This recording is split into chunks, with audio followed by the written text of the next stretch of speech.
Before I kick off today's program, may I request all of you to raise your right hand. Now, just slide it down to the person sitting next to you. I'm sorry, our guest of honor don't have somebody there. Okay, just give a small pat and say, "Great to meet you." Thank you very much. Now please raise your left hand. Right? Now put it down, pat to your person who is beside you, and tell him, "Thank you very much for joining."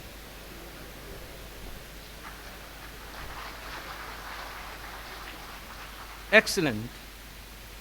Lo and behold, we have today the most adorable ship owners, the distinguished personalities, and galaxy of seafarers. Those are all here today. The main theme of today's seminar, Navigating Seafarer Shortage, Bangladesh's Prospect in Maritime Education and Training. That is to focus on the shortage of sailing seafarers globally, the preparedness and ability of Bangladesh to provide quality seafarers, both officers and ratings of international standard on demand.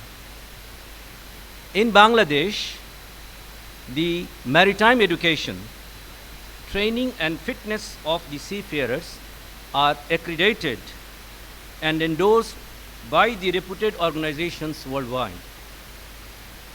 Our three keynote speakers, Chairman, International Maritime Employers Council, the Commandant of Bangladesh Marine Academy, and the Vice Chancellor of Bangabandhu Sheikh Mujibur Rahman Maritime University, along with the Director General of Shipping and other speakers, are here today to convey and confirm you the valuable information confirming the readiness of Bangladeshi seafarers. Therefore, without further ado, may I request BMCS President Mr. Sanwer Dito to deliver his opening speech. Ladies and gentlemen, a round of applause for Engineer Sanwer Dito. Thank you, Captain Taher. Good afternoon to everybody. Guest of honor, Honorable Khalid Mahmud Chowdhury, Member of Parliament and the State Minister of Shipping of Bangladesh, His Excellency Bangladesh High Commissioner, Mr. Tahirul Islam, distinguished guests, speakers, and my fellow members, ladies and gentlemen. Being a seafarer, it is an absolute honor and pleasure for me to welcome you on behalf of Bangladeshi Marine community in Singapore to a seminar dealing with seafarers. BMCS is a locally registered professional body. At BMCS, we regularly hold seminars that mainly for the benefit of members dealing with new technologies, regulatory requirements, as well as operational maintenance issues of on board the ship. This is one of our first endeavors where we are dealing with broader audience with intention to make some meaningful contribution to shipping communities at large. In June 2023, DU, a London-based maritime Research Organization published their annual analysis report on seafarer market, stating that seafarer shortage has reached to a 17 years high since they started this analysis. And the seafarer of officers is predicted to continue at least for the next 5 years. So ladies and gentlemen, we understand this is a huge problem. The global supply of seafarers is forecast to continue increase steadily, but this trend obviously is supposed to be surpassed by the Ukraine war and aftermath of COVID-19, and of course there is an increase in demand too. So we all have to address this problem collectively. Bangladesh is presently one of the fastest economies of the world. Its position in terms of economy is 41st in the world. It is expected that Bangladesh will be 25th largest economy by the year 2035. So obviously there is opportunity in Bangladesh for everybody.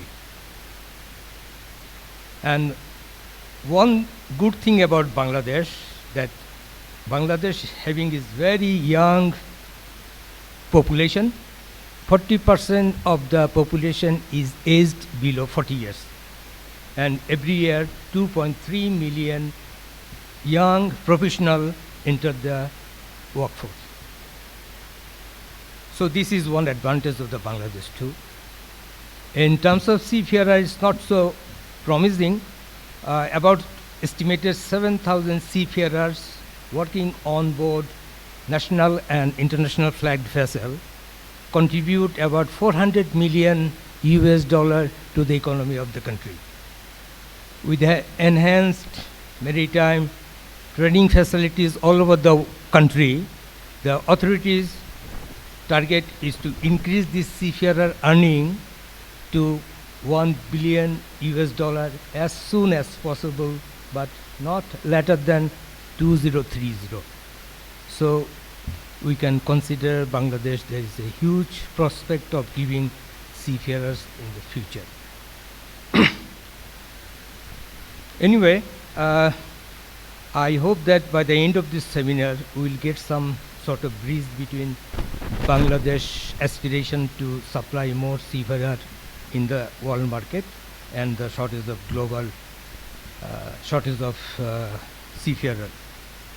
So I'll not linger more. Before I conclude, I would like to thank the organizers of the event, and our special thanks to the sponsors who have supported us to finance this event. Our very special thanks to the Secretary General of ICS, ITF and IMAC for their encouragement behind this seminar, and of course you'll see later they have sent us the video messages. So very special to thanks. Before I could say hand over to mic to MC, once again sir, Minister, we are really grateful to you. You have taken all the trouble of coming from Dhaka to here despite your busy schedule at the national level. We remain grateful to that. Okay, ladies and gentlemen, that's all from my side. I hope you will get very good time ahead. Thank you. Today in this grandiose program, we have amongst us our guest of honor, Honorable Minister of State, Ministry of Shipping, Mr. Khalid Mahmud Chowdhury MP. We are indeed grateful to him to accept our invitation, despite his very busy schedule. Mr. Khalid Mahmud Chowdhury graduated from Russia University, later completed his master's from University of Dhaka. He completed the prestigious capstone course from National Defense College. Mr. Khalid Mahmud Chowdhury is an energetic person with modern outlook. He is also president of Bangladesh Tennis Federation. To name a few, Mr. Khalid represented Bangladesh as a delegate to China, UK, India, France, and many more. May I request Mr. Khalid Mahmud Chowdhury to come on stage and deliver his valuable speech. Ladies and gentlemen, please put your hands together and give a warm round of applause to our guest of honor. Respected President, Bangladesh Maritime Community, Singapore, Vice Chancellor, Sheikh Maritime University, Ambassador, Bangladesh in Singapore,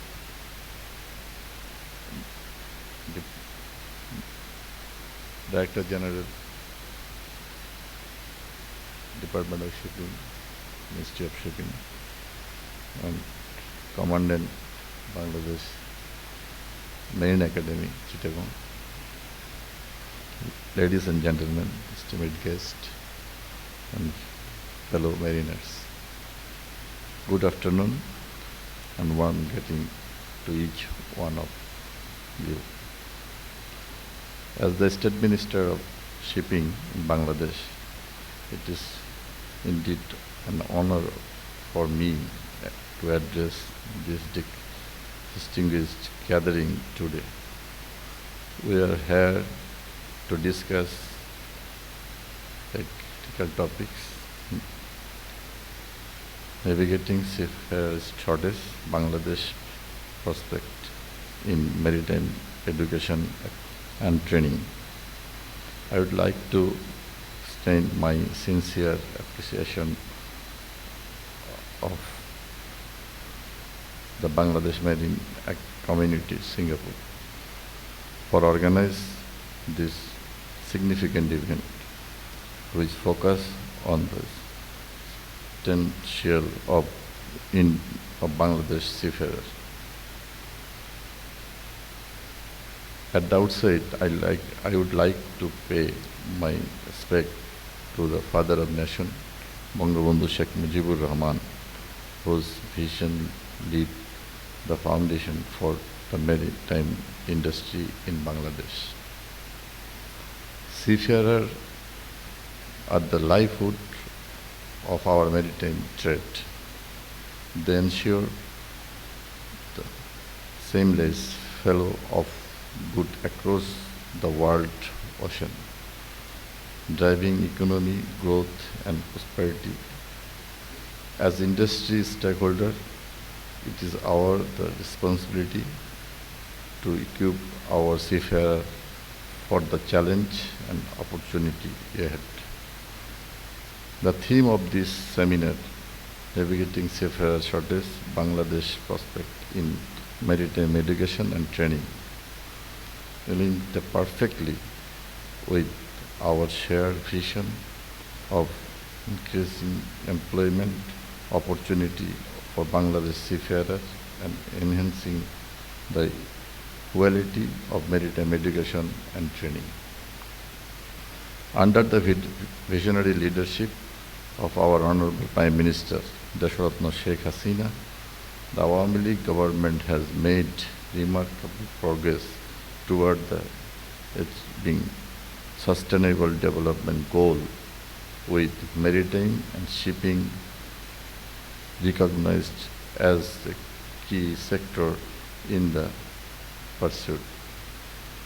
The number of Bangladeshi seafarers is steadily increasing thanks to the growing national flag carrier. These seafarers are significantly contribute to our foreign currency reserve, currently earning approximately 400 million annually for our economy. Our target is to reach 1 billion by 2030, if not earlier. Our government is decided to adhering to international conventions such as the Stand Training Certificate and Watchkeeping Convention and MLSC 2006 to ensure the complying with the global standard to meet the rising nation and international demand for skilled seafarers. We have established our few maritime academies and a crew training center. We have also proudly inaugurated the Bangladeshi Sheikh Mujibur Rahman Maritime University, which is here. With 9 maritime universities in the world. The maritime industry is evolving rapidly with the introduction of autonomous ship and zero carbon fuel. We are keeping pace with this technological advancement by introducing the e-learning based maritime education and similar based training in our maritime academy, marine academy. This technological education will enhance efficiency and competitiveness in our sector. We are committed to leading our country maritime education into the 21st century.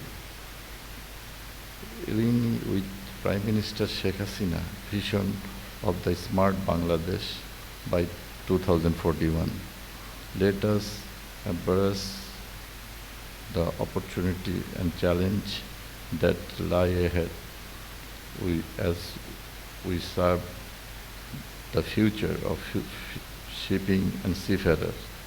Bangladesh is fully committed to collaborating with all stakeholders to create a safe, prosperous and sustainable shipping industry of our seafarers. Together we can build an innovative maritime sector driven by knowledge and the unwavering dedication of our suffering seafarer community. I agree each one of you to support the theme of this seminar, and may this gathering catalyze and transformative change of our industry. Thank you. I wish for the resounding success of this seminar. Joy Bangla, Joy Bangabandhu. Long live Bangladesh.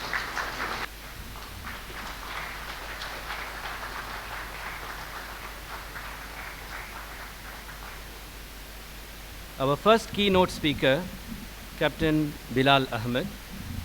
Captain Bilal is the chairman of International Maritime Employers Council. He is also the managing director of Western Shipping Private Limited, Singapore. More than 4 decades in his industry, he pursued an excellent career at sea for over 2 decades and a similar amount of time in ship management. His passion for maritime industry and contributions on seafarers' welfare, training and supporting their cause is well known and is respected globally. As a director and chairman of IMEC, he contributed immensely, creating close cooperation between governments, international organizations, and seafarers' respective and representative unions. Working closely with ITF, IMEC, and ICS, he helped develop tripartite cooperation on shipping solutions for seafarers. He is also the key person and takes leadership on global wage negotiations under IBF process, which is currently in progress. May I request Captain Bilal Ahmed to come on stage and deliver the keynote speech a very big round of applause for Captain Bilal. Captain Bilal, please.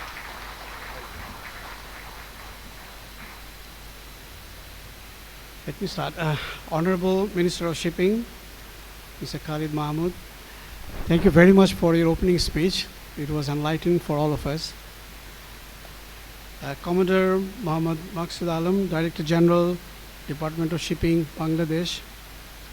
Rear Admiral Mohammad Musa, Vice Chancellor, Bangabandhu Sheikh Mujib Rahman Maritime University. Dr. Sajid, well known to all of us, Commandant Bangladesh Marine Academy.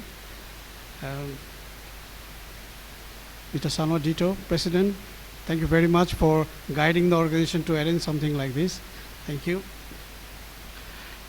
Distinguished guest, I'm sure many of you do have some interest in Bangladesh to come on this day, as I mentioned earlier, on a holiday to listen to us. Ladies and gentlemen, good afternoon. It is an honor today to stand before you to discuss a topic I believe of immense significance: the prospective role of Bangladeshi seafarers in shaping the global maritime industry. As we navigate the challenges and opportunities of 21st century, the contribution of Bangladeshi seafarers is poised to play a pivotal role in addressing the current shortage of qualified seafarers.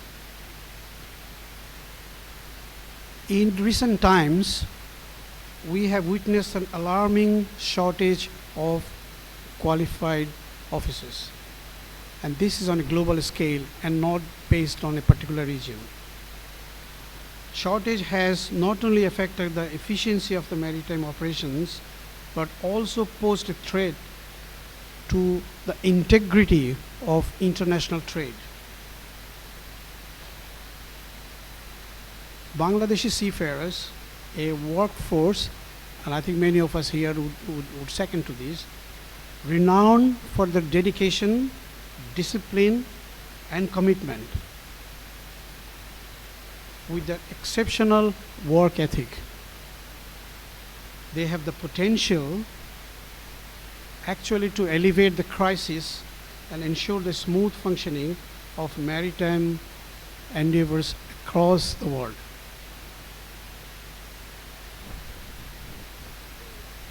I am currently the chairman of IMAC, have been involved for many years, and IMAC closely works with Bangladeshi seafarers and industrial relations, unions, and etc. I just a few words on behalf of IMAC. IMAC stands as a shining example of industry collaboration and support. IMAC has been steadfast partner in promoting and nurturing Bangladeshi seafarers. And before I continue, I just want to give a little bit of a history. The IMAC is not an organization in Bangladesh for last 2-3 decades. It's actually more than 5 decades, because there's another part of the history that probably today we don't have time to talk about. The name IMAC is recent, which is about 20-30 years, but before that we were involved in Bangladesh when India was united and then became Pakistan and all those years. So we were involved. IMAC has a historical involvement in seafarers of Bangladesh. From history to present day, IMAC has played a pivotal role, a vital role in enhancing industrial relations and fostering a climate of mutual respect and understanding.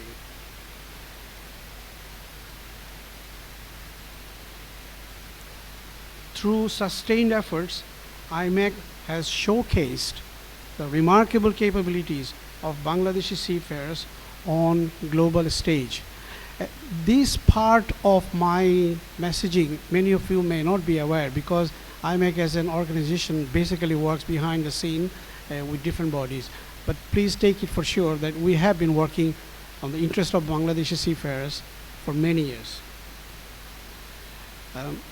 Taking the theme of what we are about to endeavor to discuss and following speakers, there are challenges of and it is well known. It cannot be ignored that global perspective on Bangladesh has been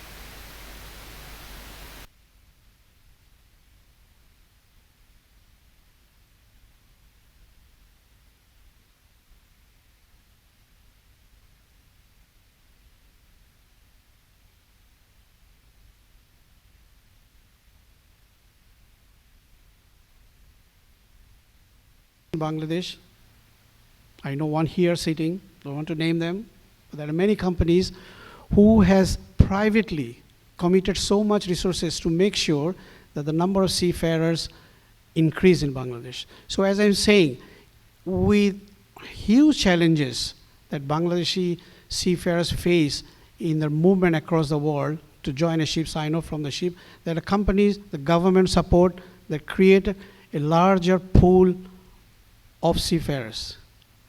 That has encouraged the present government to open a lot of academies to encourage, to increase the numbers. I think that will be, we'll talk about it later on. What needs to be done now is to increase the pace. As I said, they have been doing a lot of work, but I think we need to increase the pace to take the shortfall of global seafarers number as an advantage. If there's a shortage, Bangladesh needs to work harder, faster, quicker. The ongoing war in Europe has opened a new window of opportunity. I have a colleague here, Vitaly. We're not going to take Ukrainian jobs away. We need to complement Ukrainian jobs. I'm just saying the war in Europe has created a scenario of shortage of seafarers, and Bangladesh needs to take advantage of this. Just a little shade on training. And I think this is a key theme I try to speak to various conferences that I attend, and I think it is widely accepted industry-wise. Our industry is at a crossroads. Sorry. With technological innovation driving the modern shipping, coupled with climate change pressure and the UN sustainability road.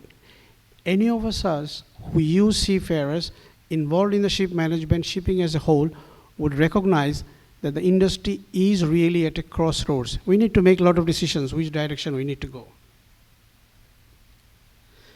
If Bangladesh seafarers are to remain relevant in global shipping, there is no alternative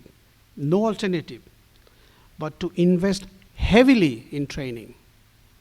Not traditional investment, heavily.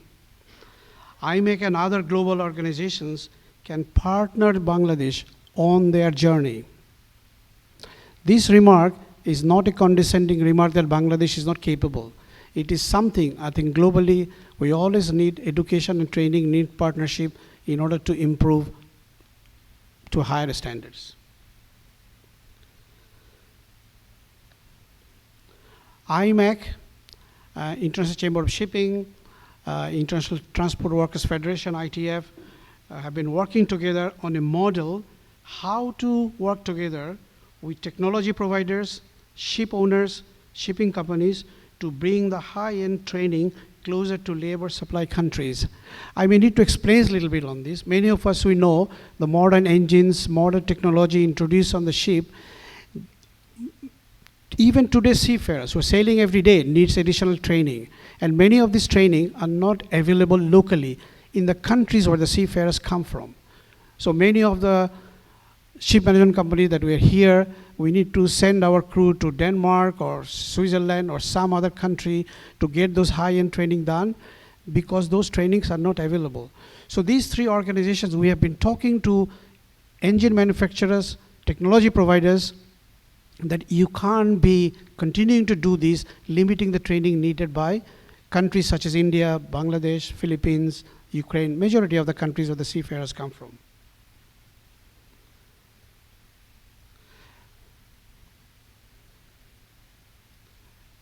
This is a difficult and challenging journey, but we believe must succeed to make seafarers ready for the modern ships which are and will be different from existing models. Cadet training. I think later on, Dr. Sajid, Captain Zaki will be talking about present cadet training scenario in Bangladesh. I know what's happening, but I think they are more capable of addressing what they're doing, what needs to be done, and where they wish to go. As I had mentioned before, our industry is in transition, and seafarers of tomorrow will have to be much more different than today, definitely. The way we were trained 30, 40 years ago, you cannot train today's cadet the same way. They must be different. International consensus on what is needed is presently being discussed under the ongoing revision of STCW. However, we can expect an education that will be heavy on understanding and familiarity with modern technology, both for engineers and deck officers.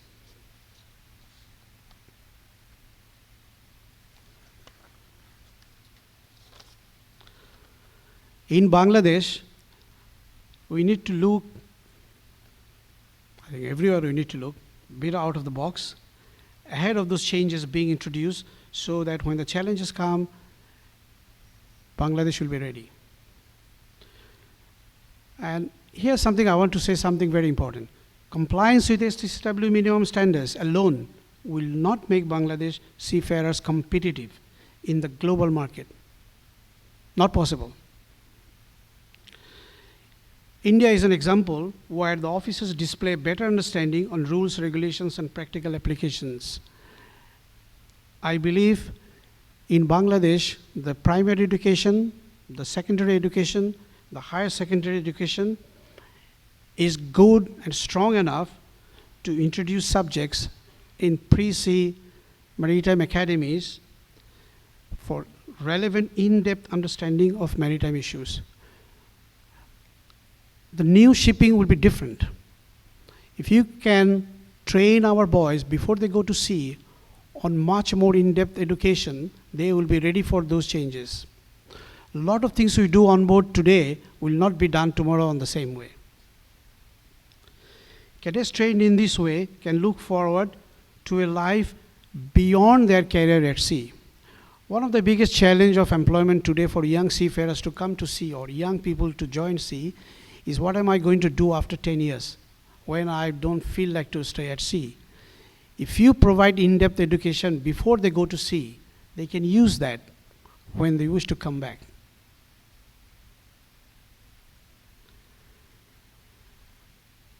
No discussion in cadet training is complete, I think, without talking about diversity in our industry.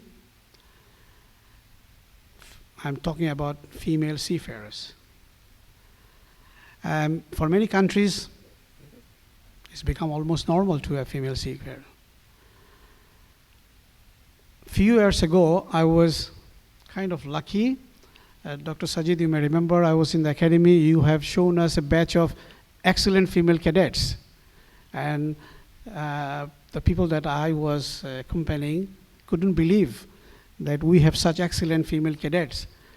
I think the follow-up is another story, but that's at least a pre-sea training for female cadets is being done, and that is very important. Missions to Seafarer, we have two gentlemen here, Captain Rob Walker and Vitaly.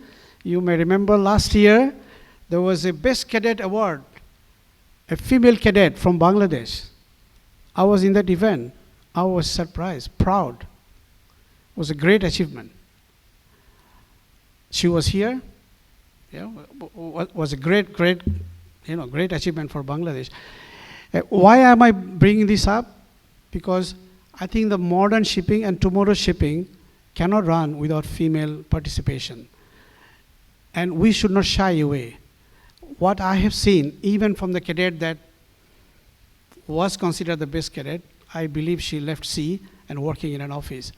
And that's where I think Honorable Shipping Minister, maybe we need policies in place where we can support female seafarers. It is very important. Shipping is not just people going to sea. Many of us here no longer sailing, but we are contributing to management of the shipping, which means we have job in the office. So even for female seafarers, if they stay 5-10 years, they can actually do a job of a superintendent sitting in the office. So I think the government support, sir, is very much needed for female seafarers. 5 minutes, okay. I think earlier, during introduction, there was a talk about IMEC, ITF, and ICS working together on many different issues. Seafarer faced immense suffering during COVID-19 pandemic that gripped the world for more than 2 years. We experienced how the world ignored the seafarers, at the same time needed them to ensure that trade is flowing around the world. During the crisis, IMEC, ITF, and ICS came together to create a joint force to ensure the governments, IMO, ILO, charterers, shipping stakeholders agree and allow movements of seafarers. It was a monumental task, I can tell you, on a personal involvement, but looking back, we can say that the effort paid off and the seafarers were recognized as essential workers and were allowed free movements. Post-COVID, all three heads of these organizations decided to continue the cooperation, not only to be ready for similar challenge in future, but to cooperate on new challenges to support and train the seafarers on new technology, including United Nations Just Transition Goals. An MOU was signed in 2020 in this respect, and since then, we have been working together on various global initiatives. This is having an impact on maritime policy making and how the transition to new look shipping of 2050 would be shaped. Global maritime industry is forced to talk about and act on global warming, and Bangladesh is no different, and transition to net zero world of shipping. Whatever technology is finally evolved and adopted, the people who will execute this challenge are the seafarers. So whatever technology and everything is introduced on board, the people who will actually execute will be seafarers. They are the frontline soldiers on this unprecedented change of the maritime industry. As part of the joint IMEC, ITF, ICS initiative, we had recently arranged Global Summit of Seafarers in Manila in June 2023. Our Honorable Shipping Minister was there, and Director General of Shipping as well. The event brought together industry leaders and from all over the world with focus on seafarers training, support, and transition to the new net zero world of shipping. President of the Philippines attended the event and gave an important keynote speech on why the seafarers are the key global workhorse to keep the shipping running.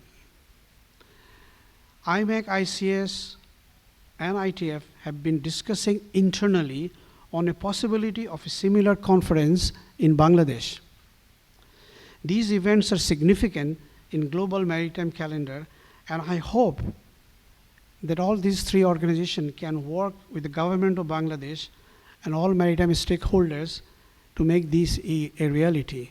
If we can achieve this, it will bring focus on the global shipping leaders on the potential of Bangladesh.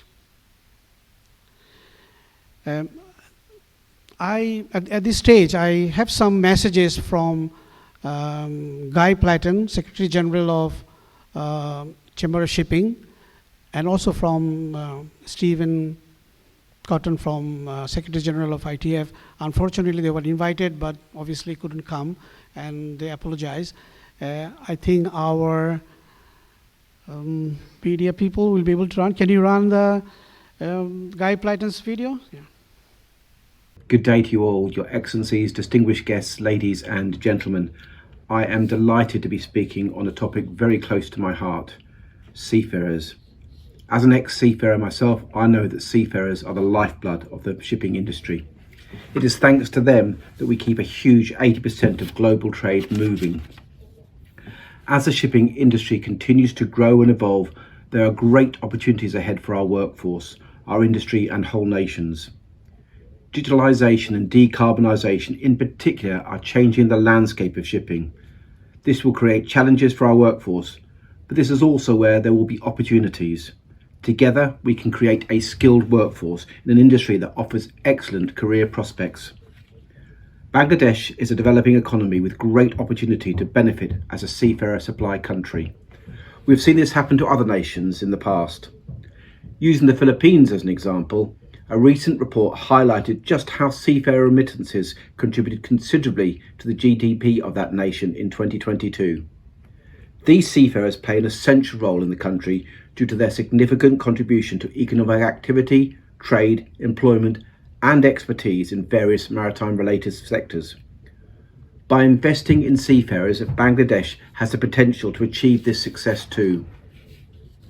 This year, the International Transport Workers Federation, the International Chamber of Shipping, and the International Maritime Employers Council joined together to look how we could unlock these opportunities to create a thriving workforce and a thriving industry.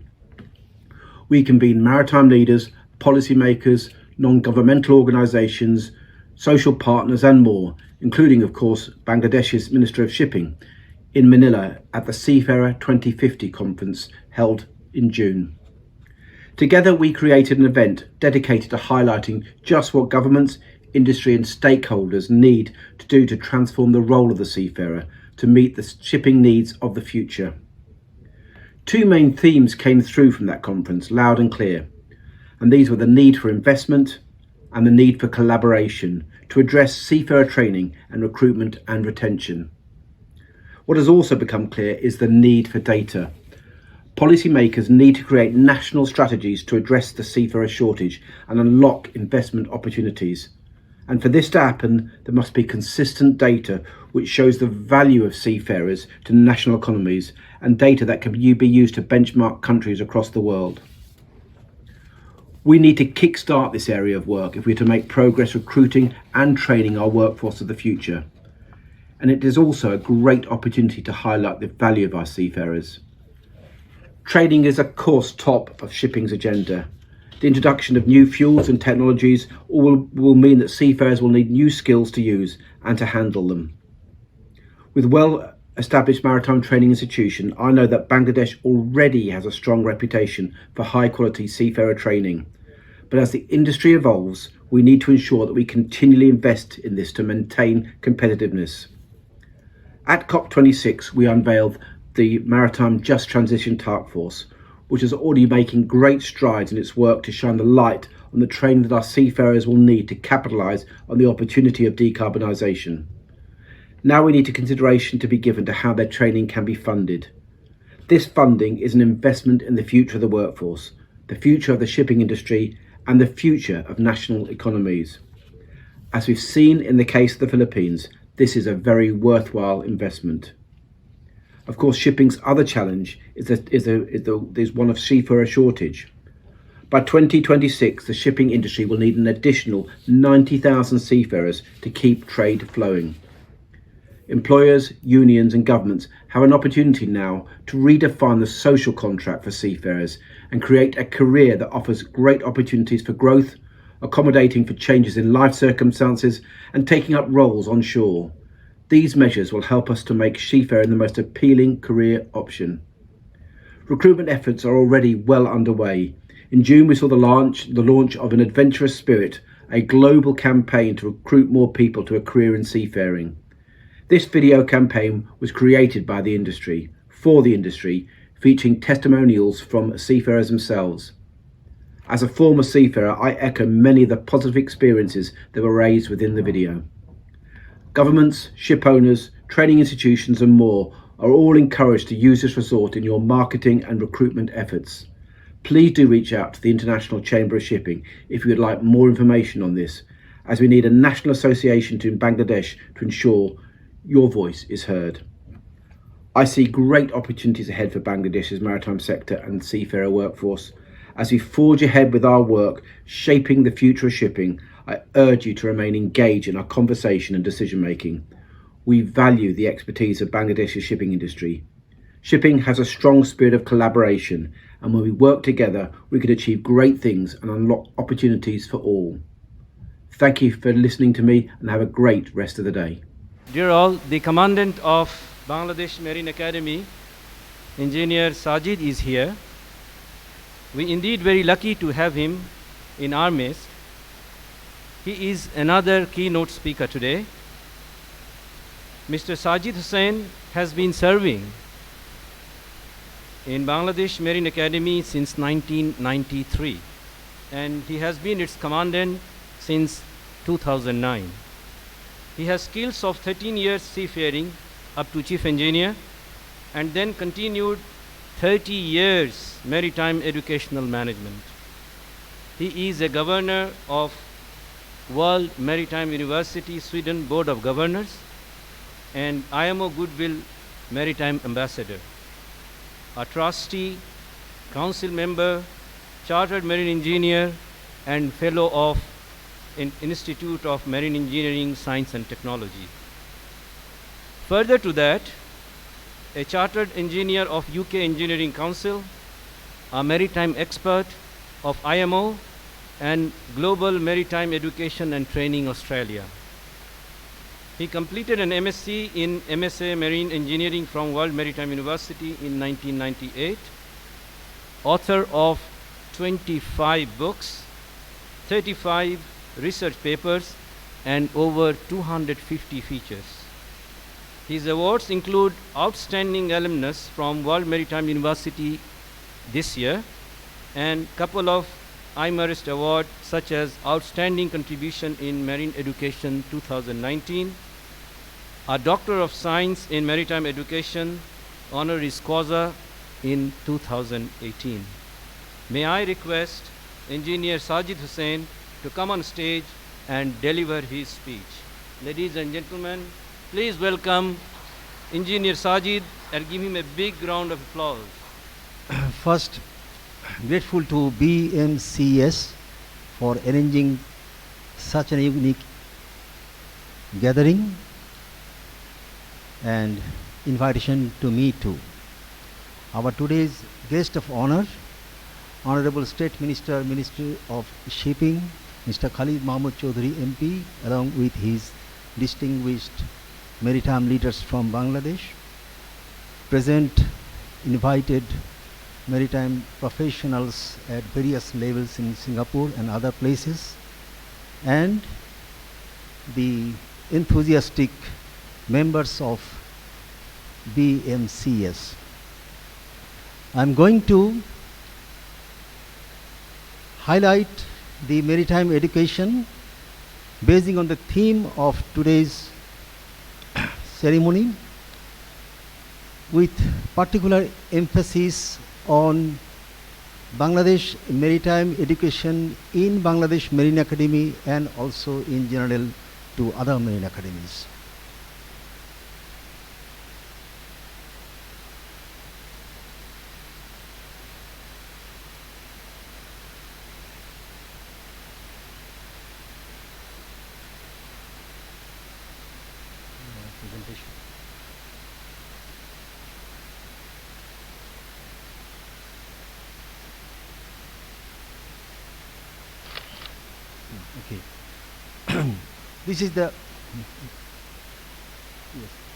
This is the entrance of Bangladesh Marine Academy, Chattogram, with the father of the nation. We say welcome to the world of maritime education.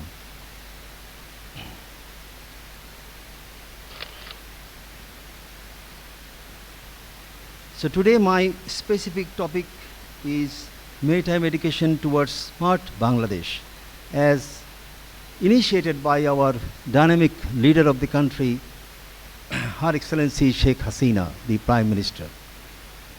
And we are also committed, and so I hope that within a few minutes I would be able to show you how we are preparing.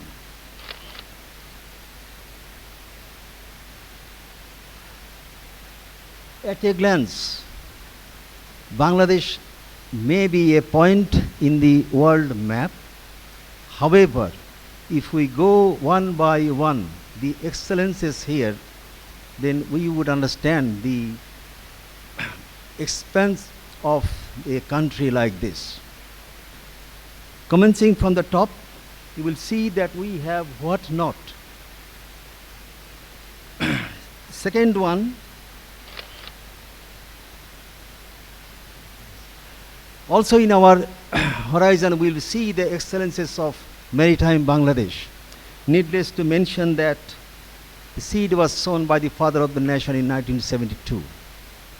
He successfully established maritime Bangladesh, or initiated in very almost the various sectors of it. Now our Bangladesh Marine Academy is having long 5 decades excellence of maritime education, and this is many of the ex-cadets are sitting here, so we all know what is this one, the famous memorable jetty head of academy. What we do in the academy? The question is, the answer is, this is a home of maritime brilliance. Is the face of the academy, newly made, to welcome you at the beginning, at the entrance. Putting the importance of this particular institution, the Honorable Prime Minister visited our academy on 26th February 2011 as a chief guest in a graduation ceremony. It was our endless inspiration.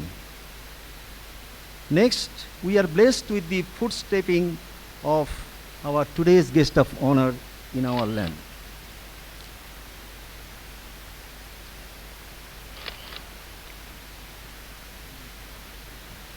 We have a very fixed criteria for admission. Therefore, you can see here, commencing from the general one up to even the height-weight ratio. So therefore, we feel that out of, in average, 3,000 to 4,000 candidates, we select 180 cadets for last few years, every year. Therefore, no question arises at the standard or quality of our cadets. 2 certificates after 4 years. I should also mention that 180 I'm talking about, it is only the Bangladesh Marine Academy Chattogram, but we have other academies, newly established 4 marine academies in government sector. Another government academy, Marine Fisheries Academy, is producing cadets for ocean-going ships, and 7 more private academies are also producing it. Altogether, in average, 600 cadets, which we may take it very less, we may take it more, depending upon our attitude or effort. I believe that besides Philippines, out of 1.9 million seafarers in the world, 1/3 is from Philippines.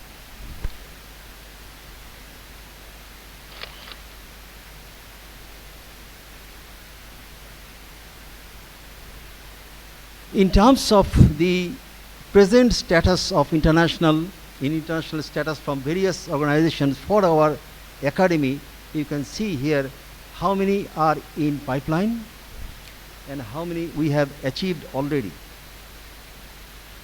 MOUs and other things, most importantly the UK Maritime and Coast Guard agencies recognition. It is almost at the final stage. We are working for last, how many? We started working in 2017. We are expecting that by 2024 we will be able to get the UK MCA recognition.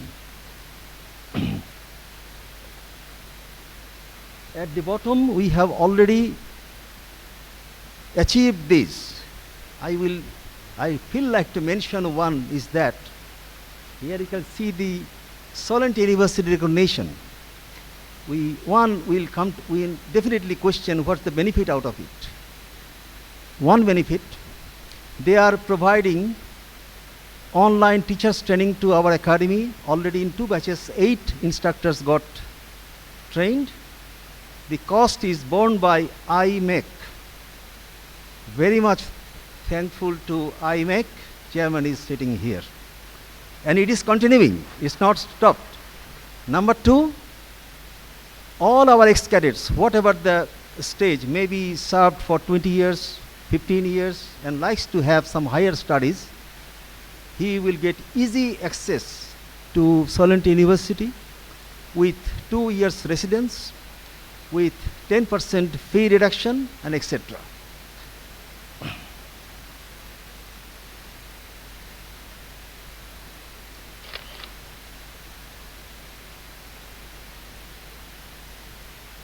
And more international status. In fact, we started, you can see here, from in 2010, we got the Global Met, Intermanager, Marine Beach TV, and 2010 also we attached to all these, including definitely ITF, ICS, IMEC, of course, FIMAREST and Nautical Institute. The most importantly, I would like to mention here that for 29 years, Bangladeshi seafarers were not allowed or barred to serve in EU countries' ships. After gaining the recognition from European Union, EMSA, European Maritime Safety Agency, that bar is lifted. And our cadets are now enjoying easy access to Netherlands, France, Belgium, and other EU countries' ships, even in USA. Now, something about, in short, maritime education is not just study. That's why certificate of knowledge is not given. Instead, certificate of competence is given. Here, academic studies, professional skill, and another third criteria, mental strength. And that is the reason the marine academies are residential. We need them for 24 hours in the academy. That's why we can guide them, not only studies or hand workshop and all this seamanship, but mental strength, that working alone in ship, leaving friends and family for years. It's not an easy task at all.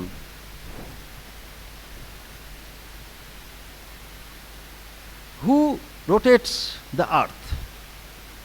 Greek mythology says Hercules is having the earth on his shoulder, on one shoulder. When he moves it, because he gets tired, moves it from right to left or left to right, and then we feel the earthquake. However, in maritime field, it is the seafarers who rotates the earth. How? 1.9 million seafarers, 74,000 ocean-going ships, 11 billion ton cargoes per year are moving to keep the 7.8 billion human on Earth's well-being. Therefore, it is a proven statement that seafarers are rotating the earth, and what for we are here today.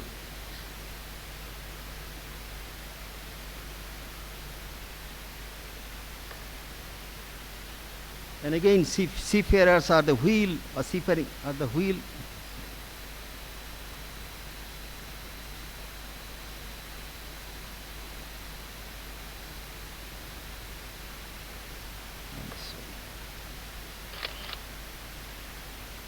I have to do it little speedy because this is a symbolic picture. We used to sail through waves and air. Nowadays, we sail through the digital or binary curtain and waves, because technology is changing the shipping world quickly. These are our cadets. They are equipped with leadership quality, professional competence, and mental strength. And at the bottom you can see a calculation I have given. Cadet to captain, the amount is about 15,000 US dollar. This is the investment. And output, you can see where in world you will find such a good business. Needless to mention that in our academy, the cadets in our Bangladesh taka, 4.5 lakh taka is needed operating cost. 1 lakh is borne by the cadet, rest money is borne by the government. We are grateful to the People's Republic of Bangladesh government. And needless to mention, it is already mentioned by the IMEC chairman that what is the contribution. It is only the ex-cadets of Bangladesh Marine Academy so far. 5,090 cadets are contributing to 250 million US dollar every year to the country, and altogether 400 million.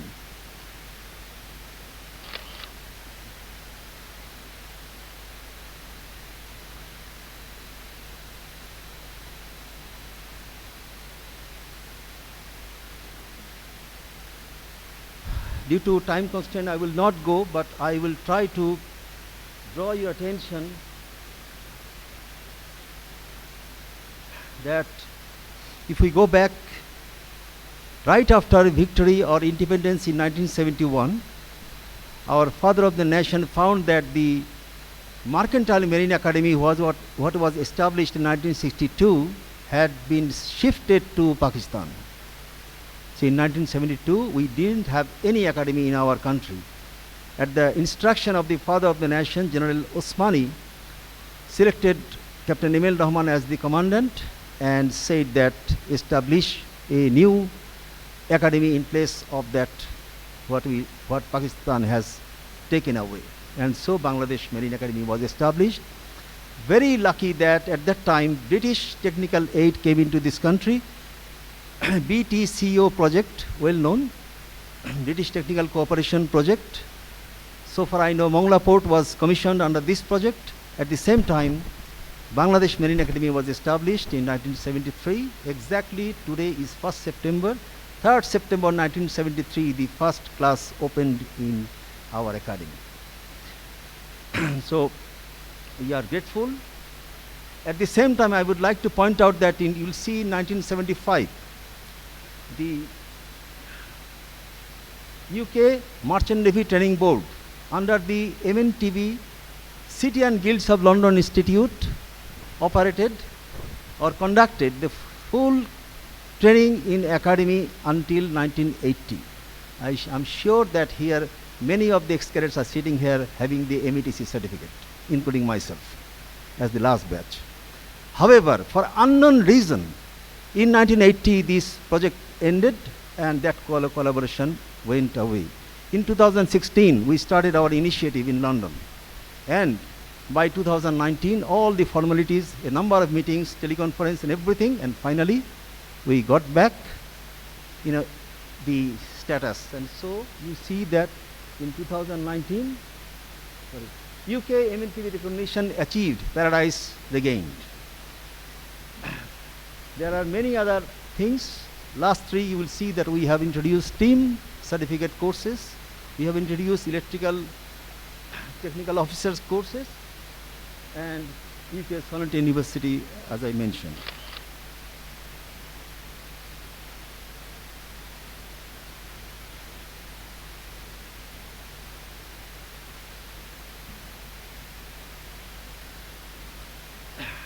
From 1972 to 1998, these were the, you can recall the initial stages of technology.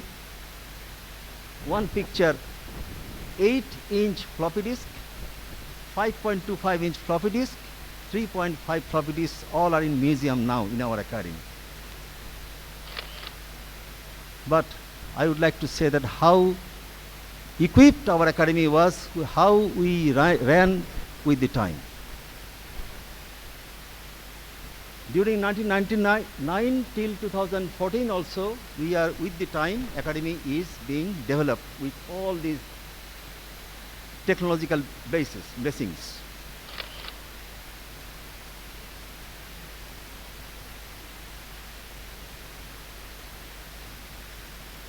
In 2014 to 2023, as our Honorable Minister Sir already mentioned, that we are equipped with the requisite number of simulators and our academy is being transformed from traditional to digital.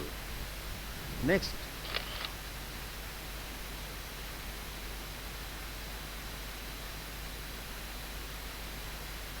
These are the two milestone projects are being implemented hopefully within 2-3 years' time from now.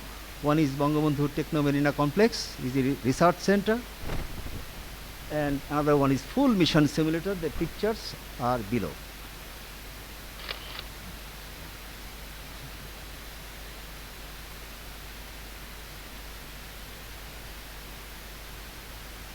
What world we are keeping for the future generation?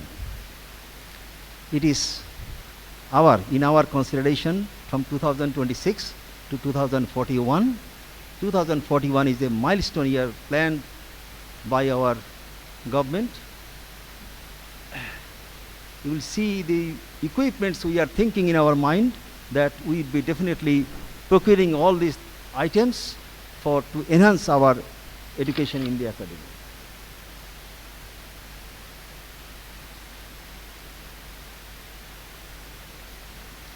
If I'm almost at the end of my presentation, if the situation or the environment is so prospective, why not we will expand ourselves from one academy to many?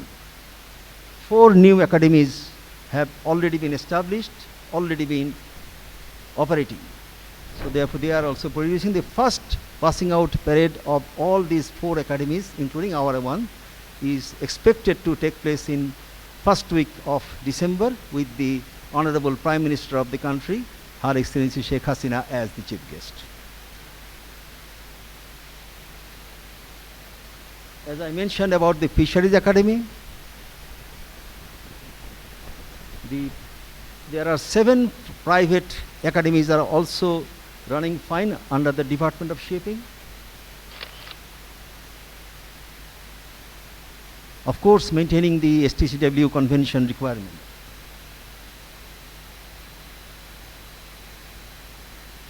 So 7 maritime academies, definitely they need patronization and to come up to the level.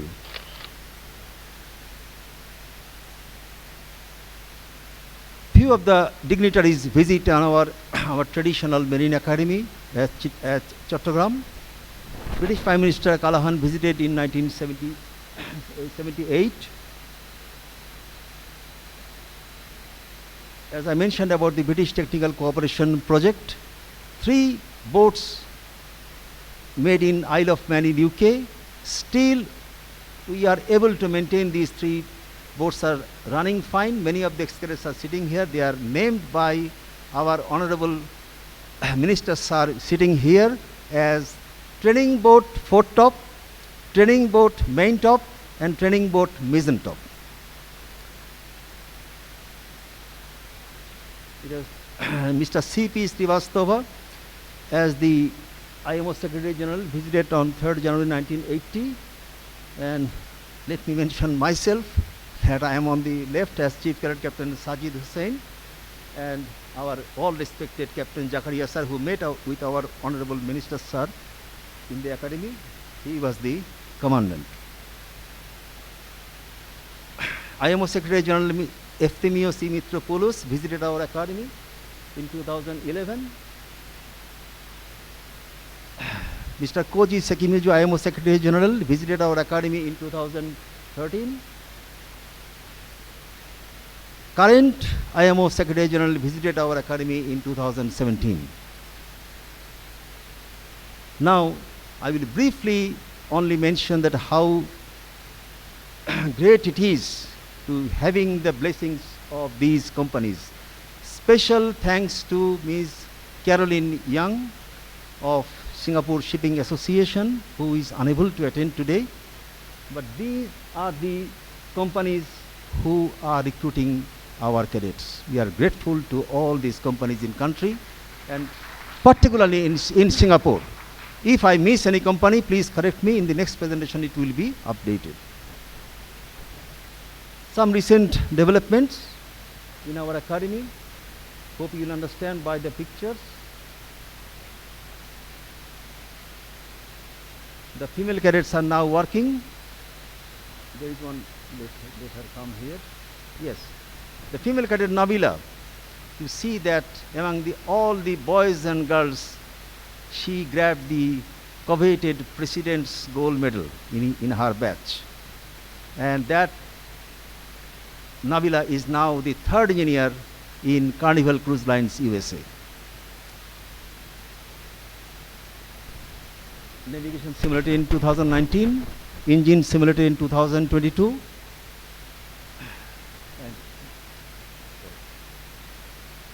Another question, what we do in the academy? We are fostering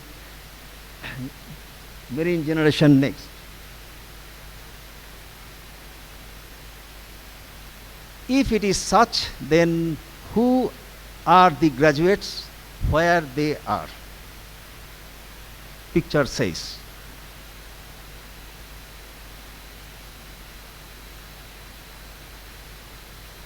Again, sorry if any names, it will be updated definitely.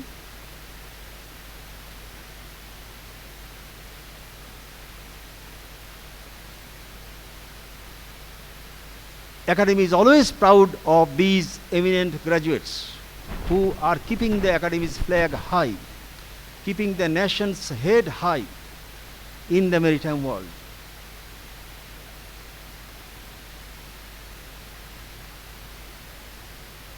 So we can definitely say that in 4 corners of the world, our academic cadets are footsteppings are there. So this is the conclusion.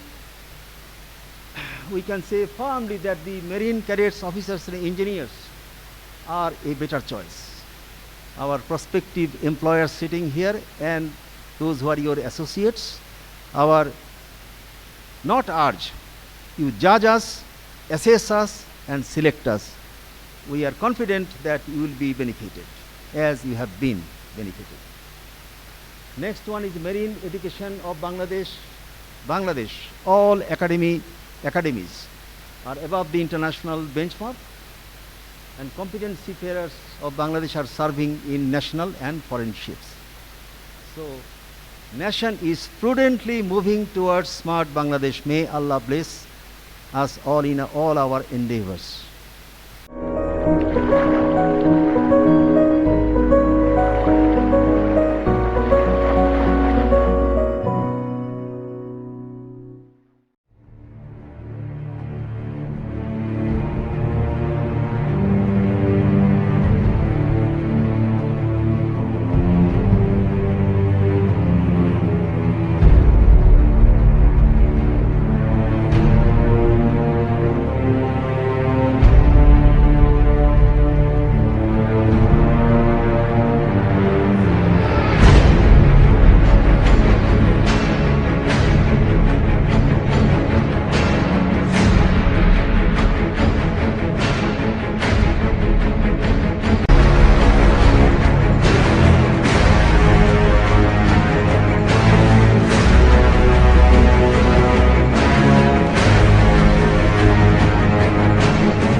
Thank you, dear Commandant, for your valuable speech and providing us with detailed scenario of how Bangladesh is equipped to upgradation and adapted to change on maritime education towards smart Bangladesh. I suppose we had a great discussion so far. Now we take the opportunity to appreciate our sponsors. Please give a round of applause to True Marine. May I request Mr. Jonathan Go to come on the stage and deliver his speech. Mr. Jonathan. Okay, good afternoon, distinguished guests, ladies and gentlemen. It's an honor for True Marine to be here, to be part of this event. And without any further ado, I would like to introduce True Marines, which is the world's most largest independent turbocharger workshop in the world. True Marine, we started back in 1977. So we have 46 years of turbochargers experience and expertise in terms of MROs. For PMAX, started in 2000s, we have 23 years of experience in engines, fuel pump, fuel injections, MRO.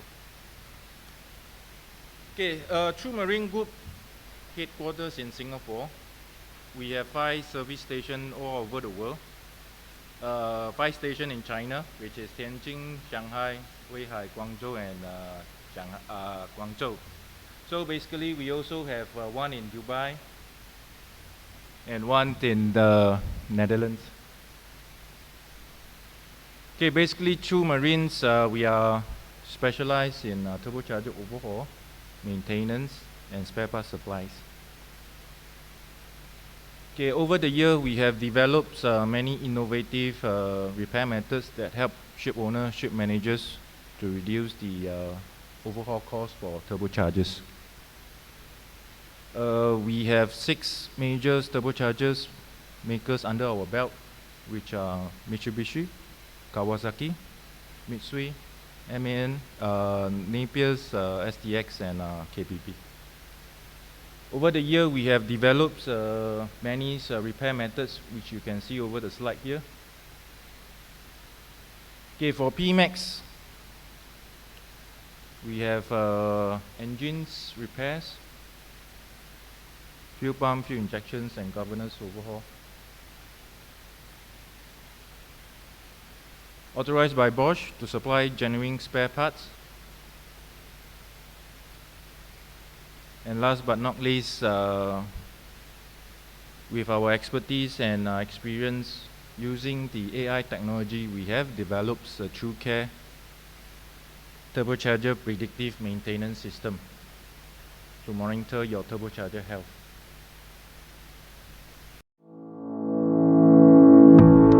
True Marine and the Advanced Remanufacturing and Technology Centre collaborate in the development of Singapore's first turbocharger predictive maintenance as a service program for ocean-going vessels. Predictive maintenance as a service leverages True Marine's decade-strong turbocharger expertise and ARTC's state-of-the-art research and innovative capabilities. This collaboration is a notable first-mover response by the marine sector to the nation's push towards building a smart nation. The program delivers significant benefits such as reduce unplanned downtime, reduce maintenance costs, reduce spare parts inventory, improve uptime, improve lifespan.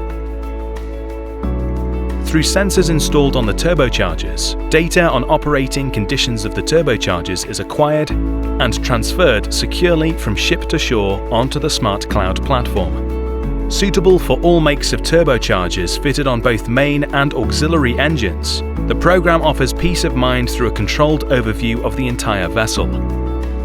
Through artificial intelligence, using machine learning, data analysis and visualization, the program aims to predict and identify potential issues before their costly occurrence. Scalable through a smart, centralized equipment monitoring cloud platform, the program revolutionizes technical fleet management of multiple vessels and sets new benchmarks in equipment safety. This places control back into the hands of the ship owners, managers and operators. The TrueMarine Predictive Maintenance as a Service program is a breakthrough digital solution that delivers on reducing the total cost of management.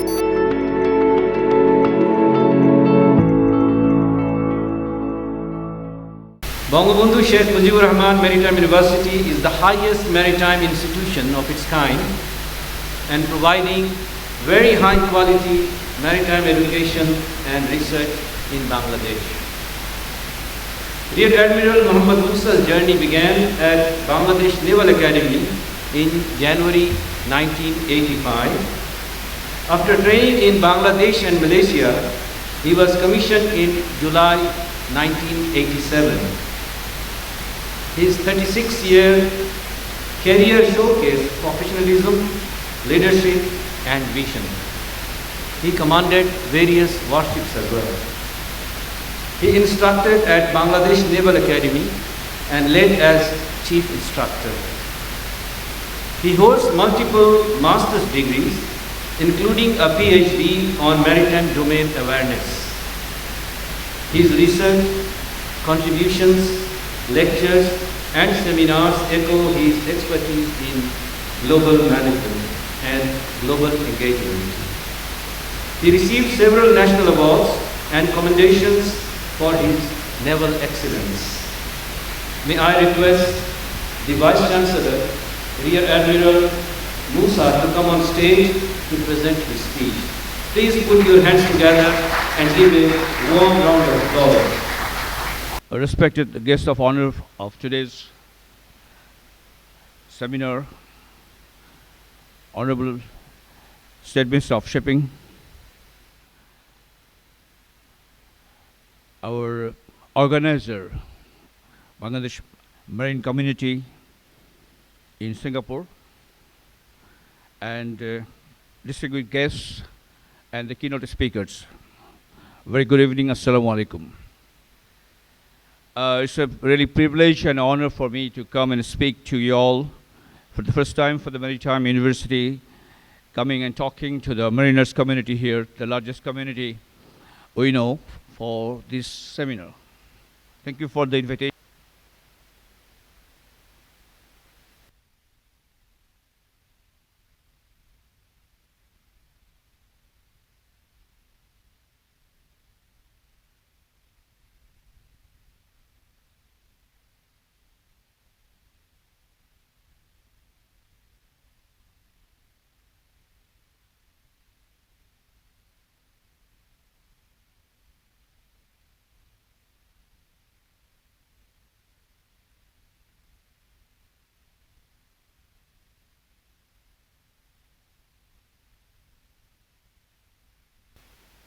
Twelfth in the world and named after the father of the nation, Bangabandhu Sheikh Mujibur Rahman.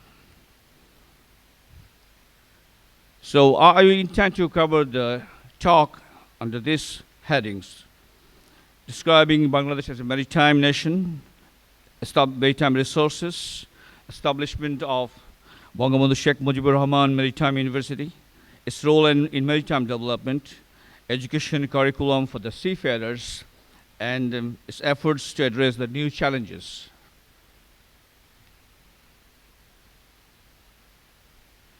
So, talking about the backdrop, as Bangladesh is increasingly embracing its maritime identity, the maritime sector contributes 3.5% of the GDP.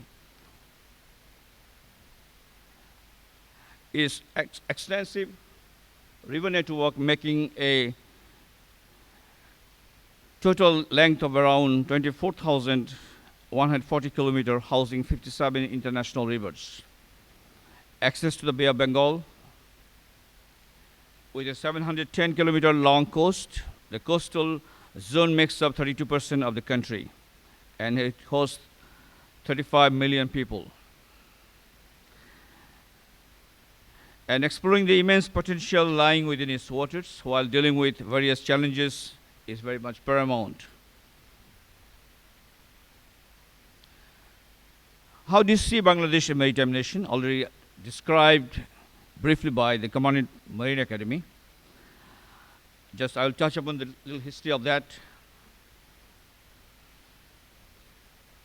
Bangladesh maritime history can be traced centuries back, evident in its close connection with the sea. And the city of Shadgong, which is now Chattogram, of the 4th century BC, now a busy seaport, was a significant trade hub on the ancient maritime Silk Road.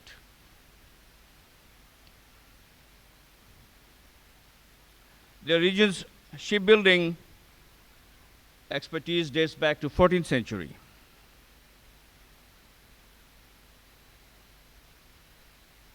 And the father of the nation, Bangabandhu Sheikh Mujibur Rahman, realized the country's maritime potential in the aftermath of Bangladesh's independence.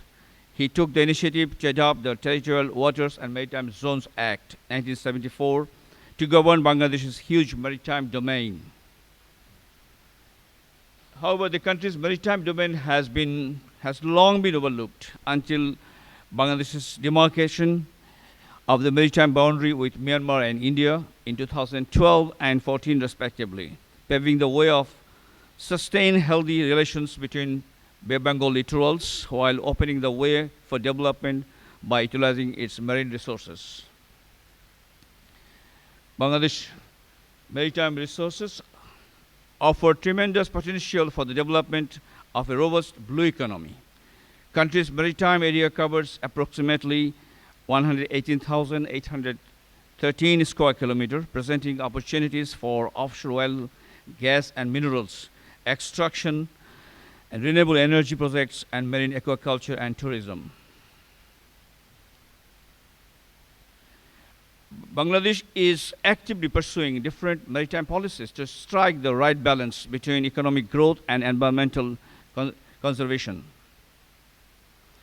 Bangladesh government's Vision 2041 strategic plans emphasize the development of the maritime sector, promoting sustainable shipping practices, coastal zone management, and marine biodiversity conservation. Efforts are underway to enhance maritime infrastructure, including port facilities, to accommodate larger vessels and promote regional connectivity. Bangladesh's realization of maritime identity is reflected in its commitment to harnessing potential of maritime resources according to UN Sustainable Development Goal 14, while addressing the environmental challenges that accompany such development. The 14 is life below water, and is poised to unlock new economic opportunities, enhance regional connectivity, and contribute to sustainable development to ensure a prosperous and resilient future as a vibrant maritime nation. So, we see that our delimitation of boundary with our neighbors, Bangladesh has been endowed with a large sea area. As resources on land are depleting, it is imperative for the nation to look towards sea for its survival. Effective exploration and exploitation of maritime resources are therefore paramount towards economic emancipation of the country. Skilled human resource development is key to reap benefits of the blue economy. So, going to the maritime resources of Bangladesh, about the fisheries. The marine fisheries sector is unexploited as opposed to inland fisheries. Out of 118,813 square kilometers of marine water, marine fishing ground covers 14,600 square kilometers and 7,367 square kilometers of marine protected area. I'll be touching up each areas very briefly to come to the point of the university and its education. So here, the lack of deep sea fishing capabilities is a major factor in underproduction. Almost all of the country's seagoing fishers use traditional equipment.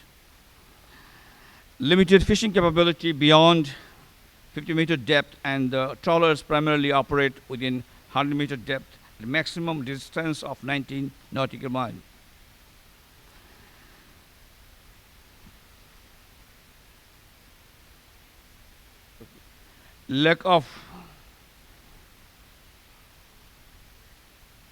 technological and infrastructural capacity to optimize its maritime resources.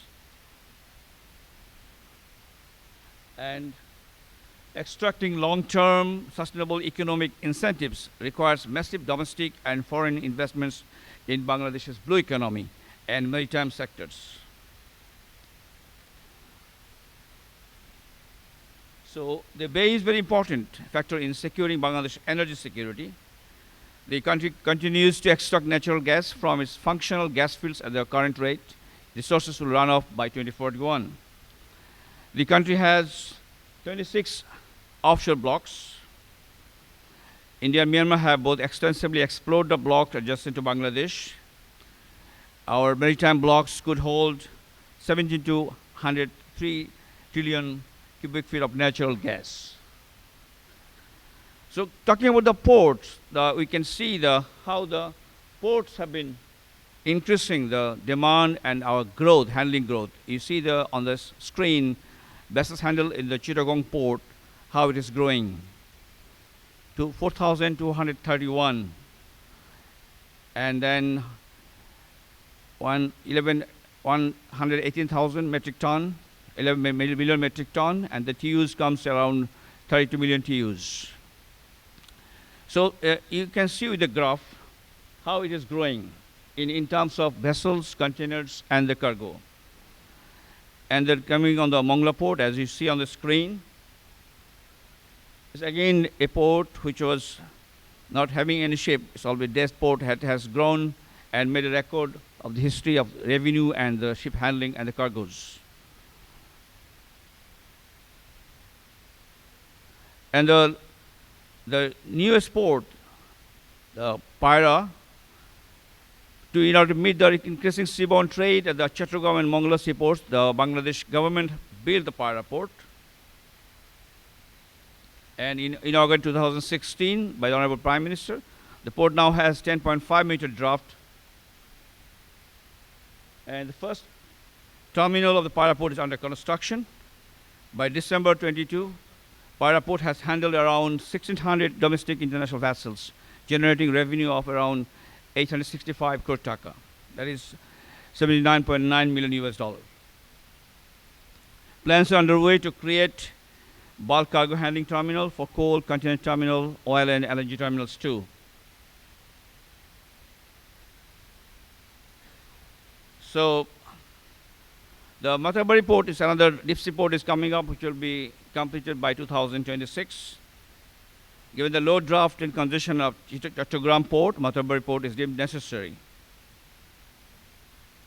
Efforts will thus have to be made to transition the projects to renewable energy sources. Matabari port is envisioned to have a draft of 18 meters of deep draft vessels and is expected to compete with Sri Lanka's Colombo port, the region's current transshipment hub. So the trade by sea is increasing, as you have seen the previous slides. IMO claims 90% of the world trade is carried out by sea. Shipping is a major sector for blue economy in Bangladesh. Number of Bangladeshi flag vessels are ever rising. Skilled human resources is key to survive in global shipping industry. And this is the Bangladesh Shipping Corporation fleet. The current fleet, we have the 5 and the old 2 other ships. And there are a number of projects in a pipeline. It's mother tankers and other container vessels too. So I will go on this, which are the ships operating under the Bangladesh flag vessels. And the skilled seafarers have tremendous market demands in the global shipping industry. Our nation desperately needs skilled seafarers and associated human resources to fulfill market demands in global shipping industry. In order to attain these goals, the necessity of introducing higher quality maritime education and training to personnel is felt by the government of Bangladesh.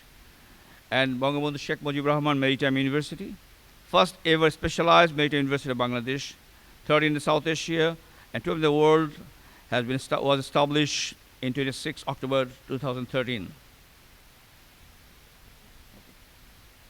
So what are the potentials we have? with the depletion of land resources, nation is looking towards the sea. After the boundary is the timing of the boundary on the 2012 and 2014. In between that, this university was established. Right at the time, government had taken the visionary decision to establish the university.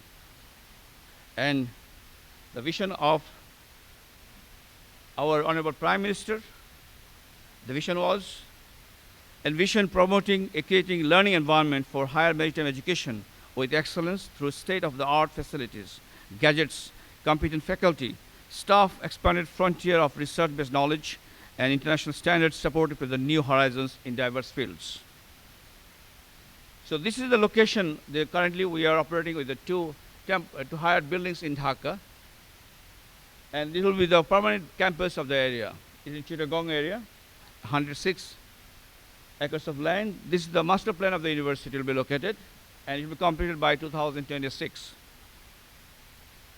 You can see the glance is near the river Karnafuli in the bank. So this is the condition now. Soil development is completed. It will be starting working. Project will start in 2 months' time. So how we are organized? This is how the structure from the Honorable Prime President is the Chancellor. Below him, the Vice Chancellor and the number of faculties, proctors, registrar, exam controller. And this is okay. Now we have right now 7 faculties running, starting with the governance policy, shipping administration, earth and ocean science, engineering technology, computer science and informatics, faculty of maritime business studies and general studies. There are 38 departments operate under the 7 faculties. As you see here, how many functioning currently. And on the programs, we have the undergrad programs, oceanography, naval architecture, offshore engineering, LLB honors maritime law, port management and logistics, and marine fisheries. And masters, we have 8 programs, starting with port and shipping management, maritime law, maritime science, marine biotechnology, maritime tourism, maritime business, maritime development, strategic studies, master in coastal river engineering. So the country's growing maritime aspiration, the owners maintaining good order at sea is also becoming heavier with the passage of time. And our motto is we strive for maritime excellence. How we do it? By creating the human resources. So we are conducting both graduate, undergraduate, postgraduate programs in different maritime fields. And we have MOU about more than 15 universities and the institutions in the world. We have the cooperation for the education programs and exchange programs. The construction of permanent campus is going on, as I mentioned earlier. So our university is making significant contributions to Bangladesh maritime education, providing high quality maritime education to Bangladeshi students. It is promoting research in the maritime field too. We have a number of departments conducting research jointly with other universities, other foreign institutions, and also within our faculty. And it's providing training to maritime professionals, which will be coming towards this. As you know, some of the picture you can see here, the field trip, laboratory works, seminars going on side by side in the different part of the university. So we are promoting research and innovation in the maritime field, and the university offers a wide range of maritime education programs, including undergrad and graduate programs. 10 departments are functional. Faculty members are from a diverse background, coming from academia and maritime industry. And there are people from mariners working as the faculty at the university too. So we are also promoting outcome-based education for the teaching of the students there. And we do have Institute of Bay of Bengal and Bangladesh Studies. They're conducting a number of courses, short courses in the port and shipping management and the security aspect. So here it's important to conduct maritime undergraduate programs, in particular navigation and nautical studies, marine engineering, maritime law, conventions, safety strategy, biotechnology, safety and security, business, and oceanography. Here, how we are talking about the future challenges. The green shipping is one of the aspects we are accommodating, including in our syllabus. Marine environmental pollution issues from shipping activity, widely addressed in the curricula. Marine environmental sustainability management is also included. Maritime energy management, and importance of emission control. The curriculum includes smart port management, digitalization, sustainability in port and shipping. And here, industry demands are carefully considered, and outcome-based education directives from the University Grant Commission has been incorporated in this curricula. It goes through process of approval by academic council, then the syndicate of the university. So, as we know that there are a number of academies affiliated. The Marine Academies, the Bangladesh Marine Academy, Chattogram, and the government 4 academies, Pabna, Borisal, Sylhet, and Rangpur, also affiliated to us. Different syllabus approved, and we do have number of programs with them. What are the credit hours, how we are dividing credit hours, the duration, all mentioned here for each courses. So it's actually our act in the University Act of 2013 and 2008 empowers the university to affiliate academic activities of marine academies and institutes. Affiliation enhances maritime-associated higher education training, research, modern learning, and awarding graduation degree to the students of affiliated colleges and academies. Thus, it improves the overall academic standard. Now, some of the pictures while we visit and inspect the academies, confirming they are complying to our curriculum and how they conduct the exams or not.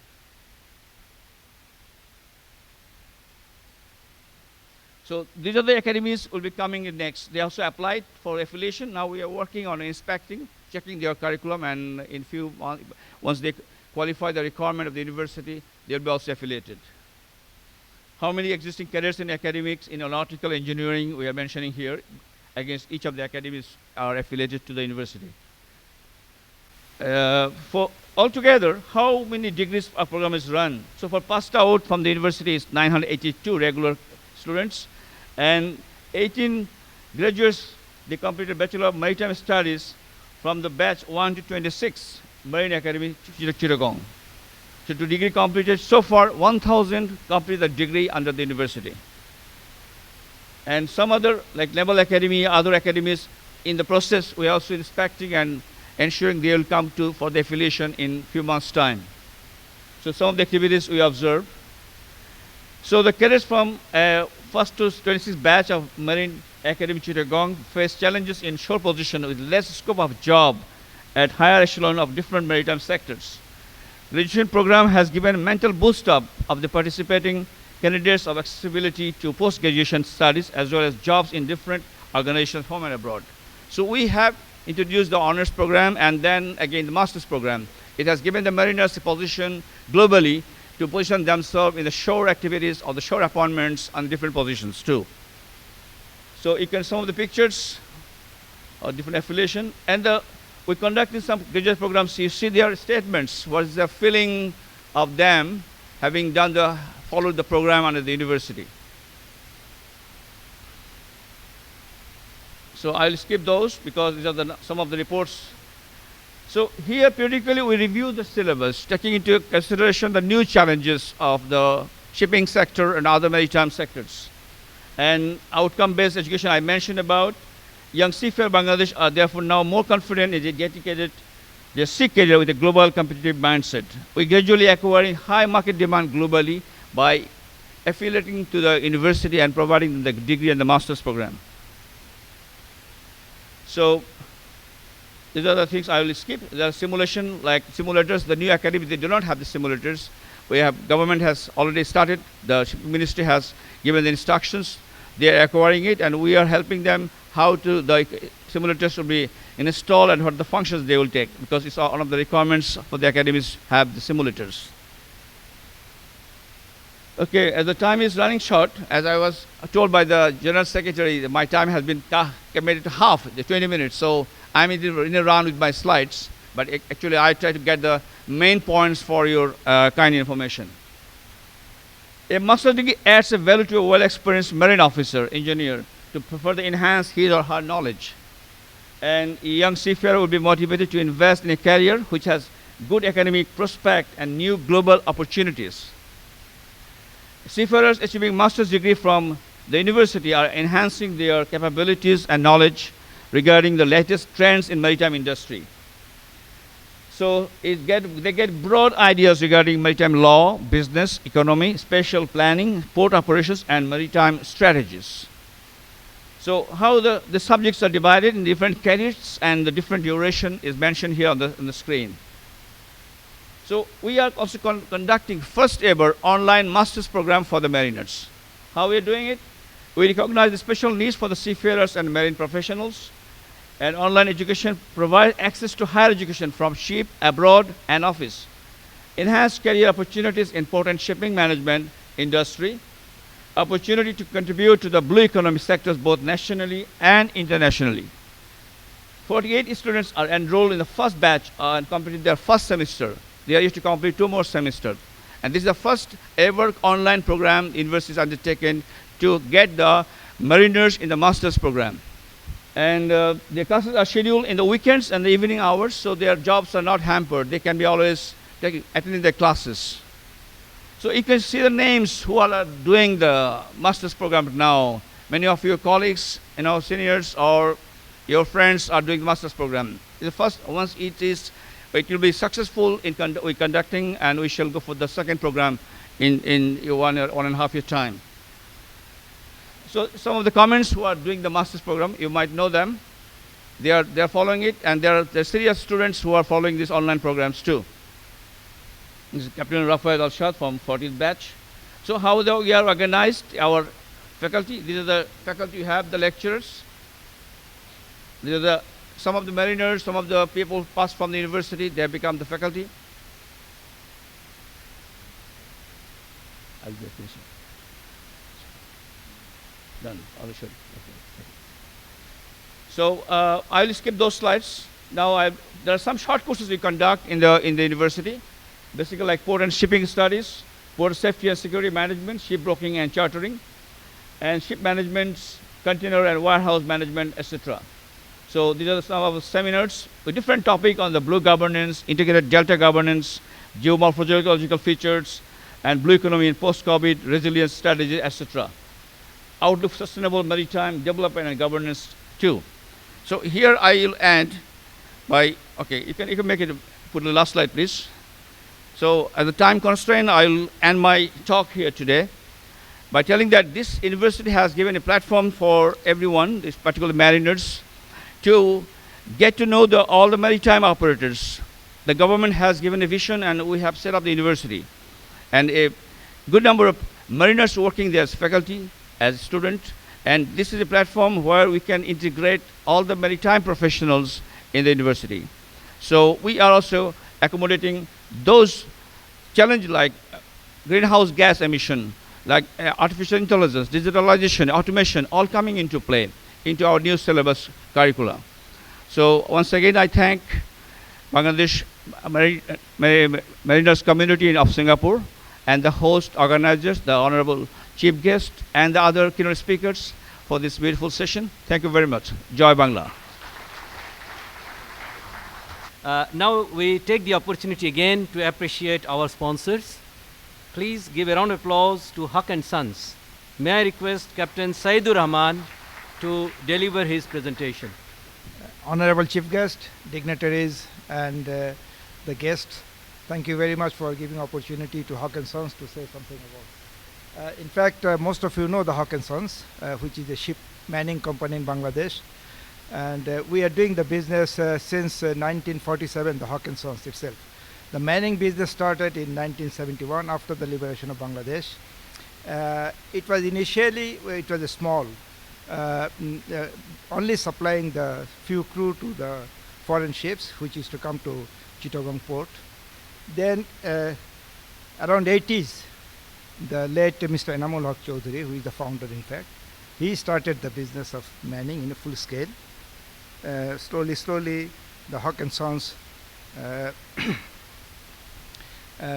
we started the full ship manning around 1980s. So since 80, it has started the full ship manning. I should say that after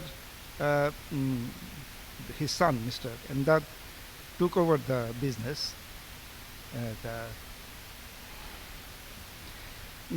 after his son took over the business, we started the manning in a full scale, the full ship manning. So presently we have about 75 ships, full ships, and about 150 ships in a part manning. So total 2,500 people are working in the ships. We have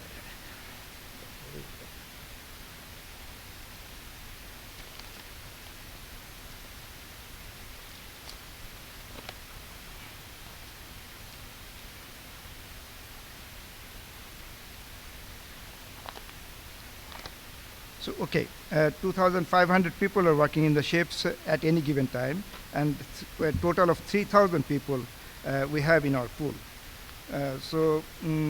We have varieties of ships in our pool, especially the container and the chemical tankers, the crude oil tankers, bulk carriers, and the LNGs. We make a full ship management also. That means that we supply the crew to the ship owners up to their satisfaction, making it from master to messman. That means they don't have to think about any of the crew problem. We take over the ships under our management. We have also the piecemeal. We give it to the different companies. We follow the total STCW conventions. We maintain the STCW conventions. We follow the MLC 2006, and in a very comprehensive manner, we also give the training to our crew. The crew management, our crew management is a package designed to relieve the ship owner of any workload connected with the manning of vessels. We have a lump sum system of crew to minimize the cost for the ship owners.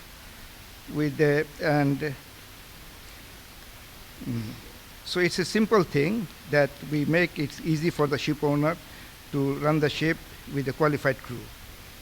The crew, we have a training also institution. The one is for the pre-sea, where we take every year about 80 to 100 cadets. That is for our requirement. And we also take from our government Marine Academy about 20 to 30 cadets every year. We also give a training to the ship's ratings, 50 to 80 ratings every year. That is for our need.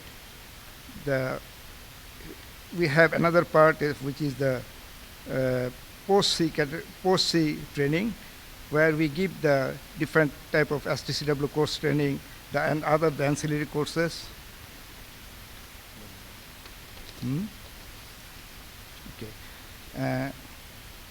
So we believe that the training is an integral part and also an important part for the ship's crew.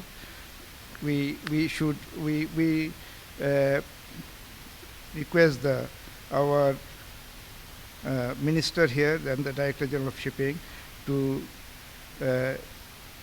increase the officers intake so that we can address the market in future, because we have a now small amount of intake, which is about 700 to 800 cadets every year.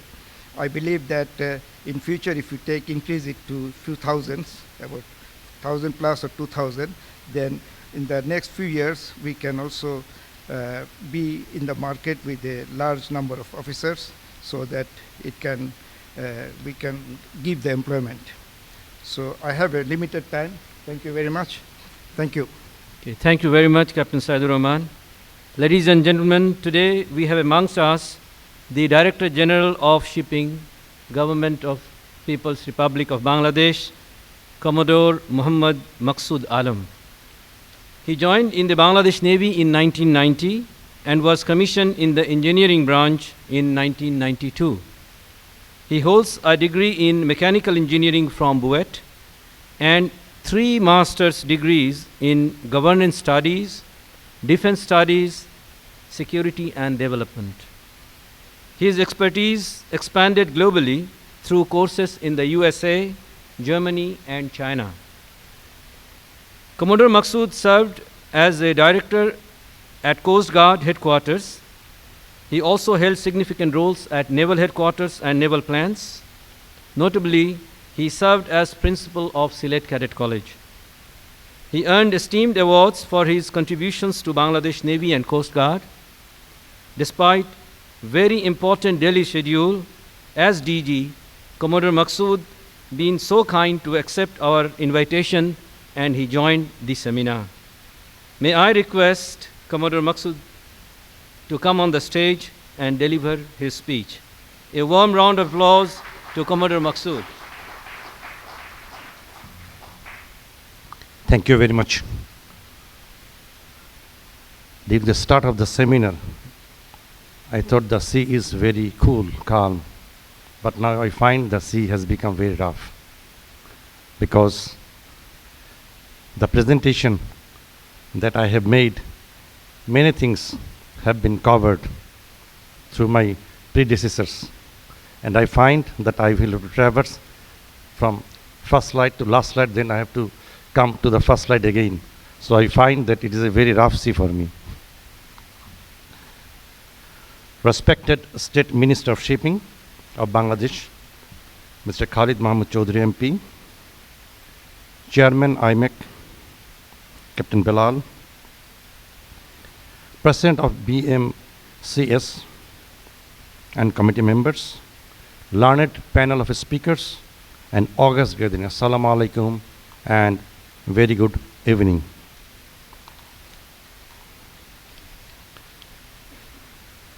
Sir, I would lecture on the subject as is flashed on the screen. And first of all, from the present, I would like to take back to the little past, and I recollect the father of the nation, Bangabandhu Sheikh Mujibur Rahman, who after the inception of Bangladesh, he has created few opportunities in Bangladesh, notably creation of Bangladesh Shipping Corporation, starting of Marine Academy in Bangladesh, and then clearing the ports Chalna and Mongla, which was only full of mines, and thereafter enacted Territorial Water and Maritime Zones Act 1974, and through this Bangladesh became much ahead because UNCLOS was declared much later on. And then going to the past, before say about 800 years back, as you see on the screen, the map, there are land connection with Bengal and also the sea connection with Bengal. Through the land, it was mostly the Silk Route, and through the sea, it was Spices Route and also part of Silk Route. And you can see the map of Bengal here, that the area was divided into different segments, and for your consumption, we can say that during that part, the huge amount of naval ships and also the ships for maritime trade used to be built in Bengal. Even the military expedition of Iltutmish against Delhi by Sultan of Bengal Ghiyasuddin Aiwaz was possible during that time. And also in the 14th century, Ibn Battuta, he traveled from the mid part of Bengal to long way up to Chin through Bali. And during that time, the entire globe, I mean the known globe, was connected with Bengal directly.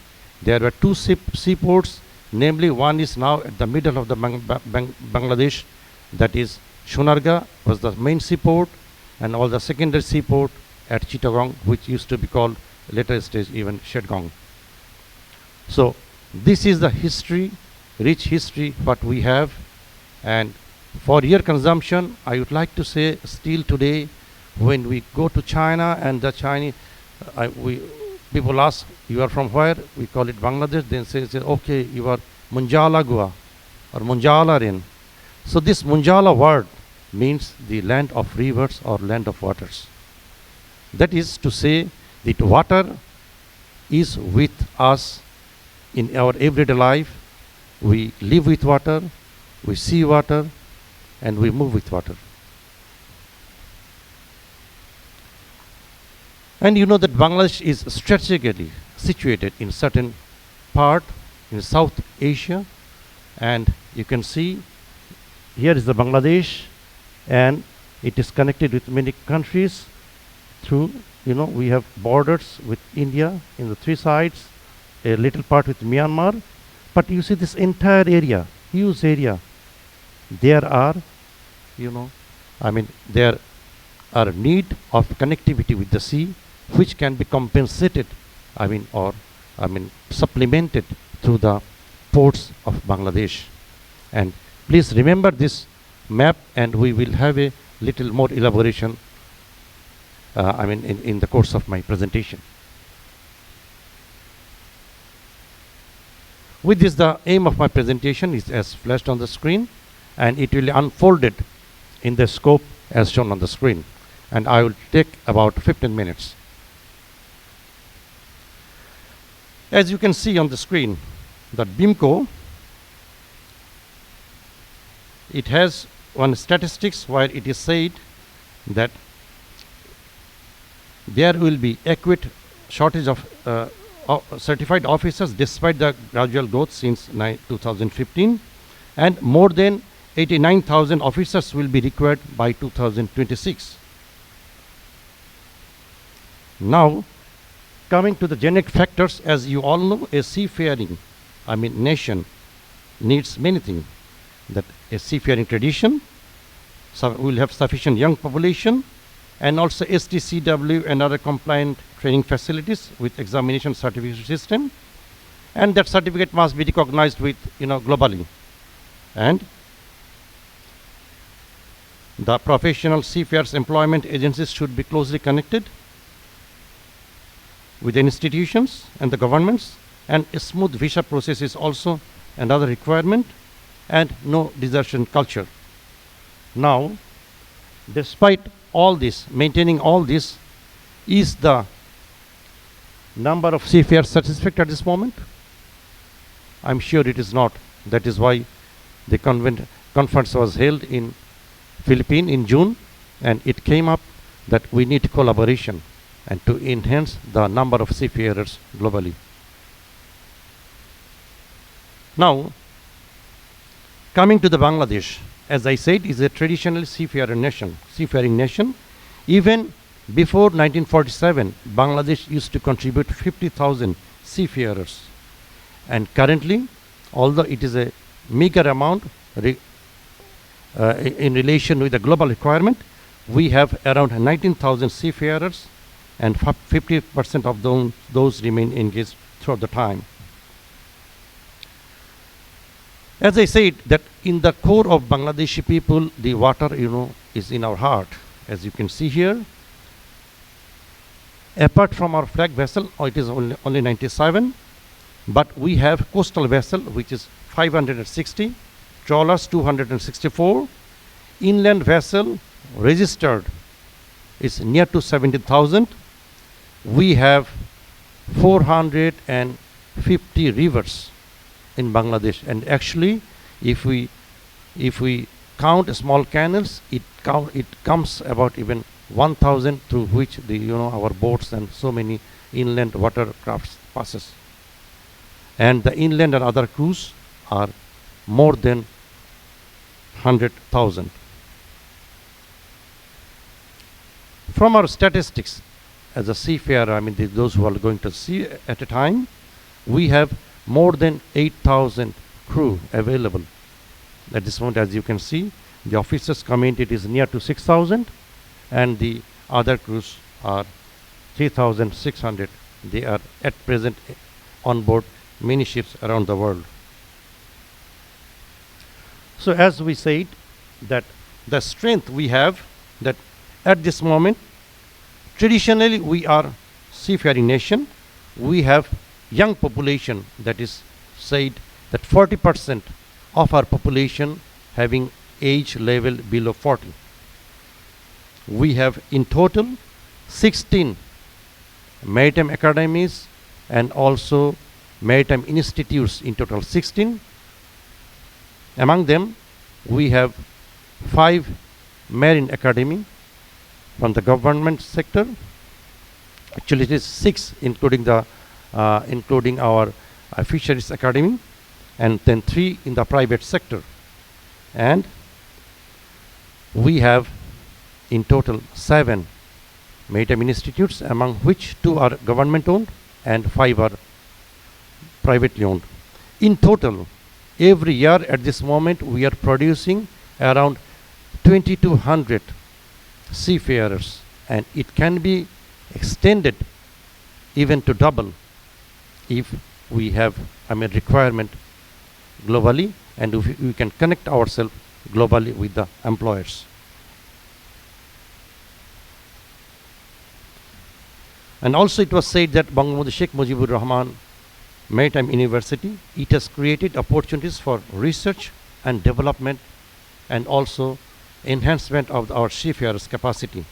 At this moment, we have mutual recognition of COC with 32 member states, and we have also centralized control examination system and training to the seafarer at a very much nominal cost.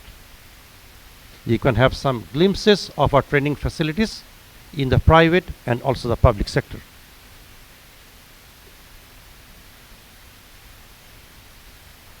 And passing out, taking oath to serve the nation. Now, let us see what paved the way for remarkable progression. Gentlemen, 5 minutes. Okay, I will finish. So we have actually, Bangladesh government is establishing few more, ports. That is, Paira port has already been established. Matarbari deep sea port is about to be finished within few years, and we had certain terminals Bangladesh government has set up, and Bangladesh government flag owner BSC is acquiring the ships, and also 4 new marine academies and 1 new NMI, that is National Maritime Institutes, will come shortly in the pool of institutes in Bangladesh. And the result is that our seafaring number is increasing day by day. Despite a small problem during the years from 2016 to 2020.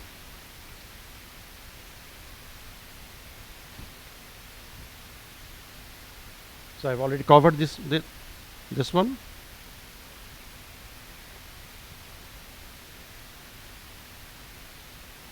I'm skipping some of them.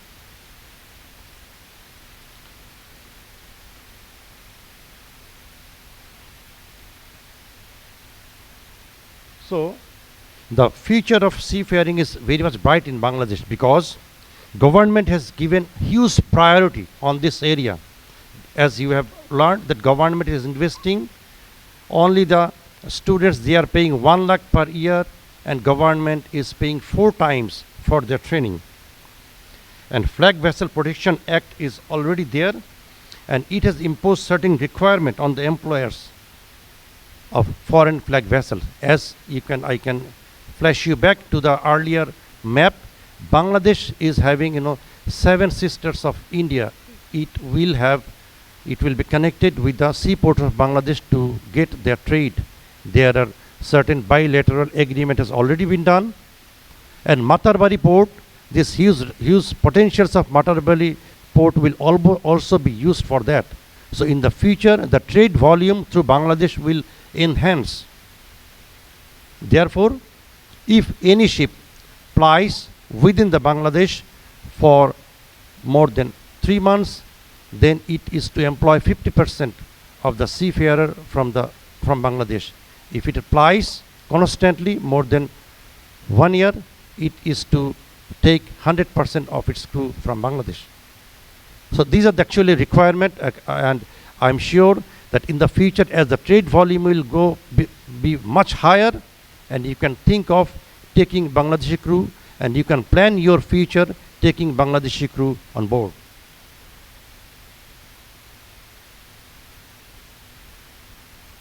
Now coming to few challenges. Actually, all the opportunities are there. There are also challenges, because we cannot progress further. We, as it was said, that through collaboration we can, mitigate the challenges, because not a single nation can move up unless others, put hand to them with them. Here I actually recall the quote of Dag Hammarskjöld, who was the Secretary General of United Nations, and he said, and I quote, "The strength of one is the strength of all, and the weakness of one is weakness of all." I unquote. So Bangladesh has huge potential to supply seafarer, quality seafarer to the countries all over the world. Bangladesh can take up the deficit of the seafarers requirement in the future. As I have said, this nation is a very much resilient nation. It can adapt itself every time to the requirement of the world. And Bangladesh seafarer, they are very much disciplined. They are devoted to their employers, devoted to the ship. And I'm sure if you recruit the seafarers from the Bangladesh, they can give you return 200% more than your expectation. And I wish in the future we can go for any collaboration to, include our seafarer to your, to the owners of foreign flag carriers. With this, I end my presentation. Thank you very much. Thank you all.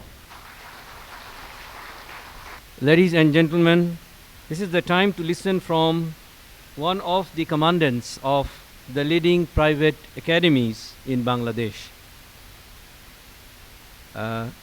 who produced a smart and grand pool of seafarers.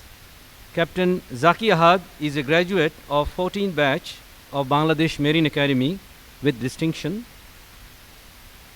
After more than 10 years of command experience, in 2002, he joined as head of the Dhaka campus of Bangladesh Maritime Training Institute. Within 2 years, through his leadership, he had gained approval for conducting 34 courses, and the first STCW compliant maritime training simulators were installed in BMTI. Under the initiative of Captain Ahad, approval for pre-sea training was accorded to the private sector by the government. Thus, International Maritime Academy came into being, and he became the founding commandant. He has been a delegate to Asian Maritime Forum and a national delegate to the STCW convention held in Manila 2010. May I request Captain Zaki to come onto the stage and deliver his speech. Please put your hands together and give him a round of applause. Captain Zaki Ahad. Honorable State Minister for Shipping, Mr. Khalid Mahmud Chowdhury, my friend Captain Bilal, Chairman of IMEC, again my friend Sanwer Dito, the President of the Bangladesh Seafarer Society in Singapore, distinguished guests, the Vice Chancellor, the Director General, and most important of all, the prospective employers, those in whom I'm really interested in. So I'm representing the private sector, not only my academy. You can see that this presentation will only cover the private sector and not the public sector.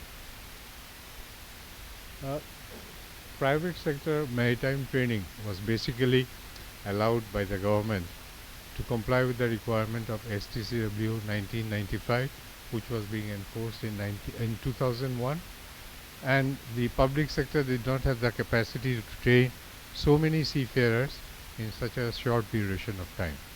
That's how we got the permission. And you can see that a large number of our seafarers required to attain these ancillary courses, the 4 basic courses that were required at that time. And we have been largely successful in keeping our seafarers on board and having their employment prospect intact. If you go to the next one, preparatory course leading to certificate of competency also became mandatory, and they were offered by the private sector, which was before all by the public sector. And training and assessment on simulator was also made mandatory. Now in the public sector, the simulators came in 2019, and in the private sector it came in 2002.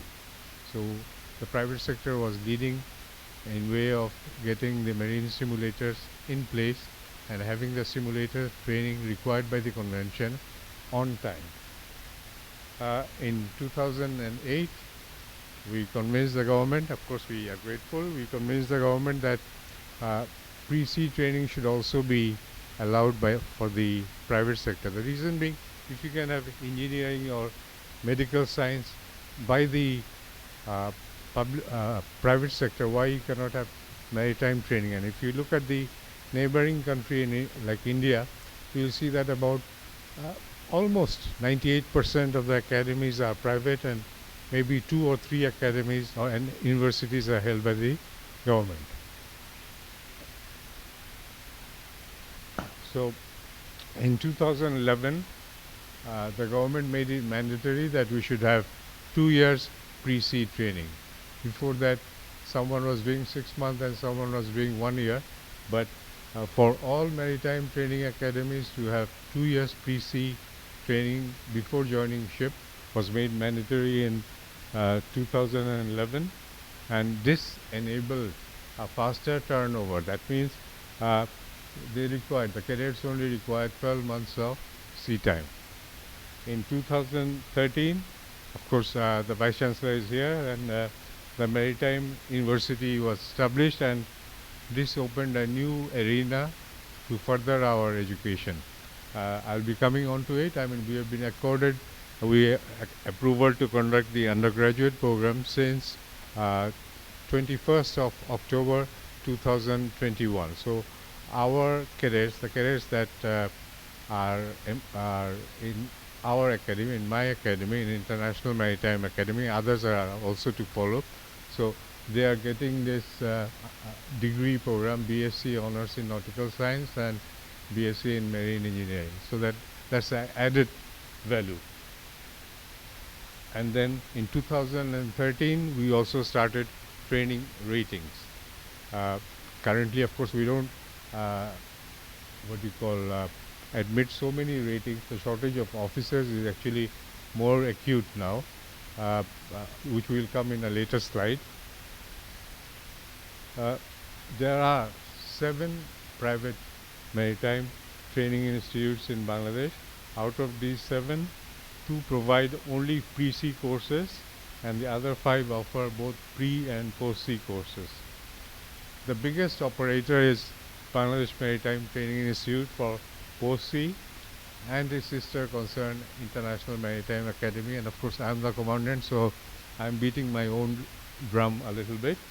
They are owned and operated by Messrs. Hawkinsons. They are the biggest maritime manning agent in the country. In fact, if you combine all the others together, I think we are ahead on numbers. The private MTIs are located, the 7 private MTIs are located in Dhaka and Chittagong division. The reason is we can easily get instructor in those places in Dhaka and Chittagong. Remote areas it becomes a bit difficult. So output status of private maritime institutes in Bangladesh are as follows.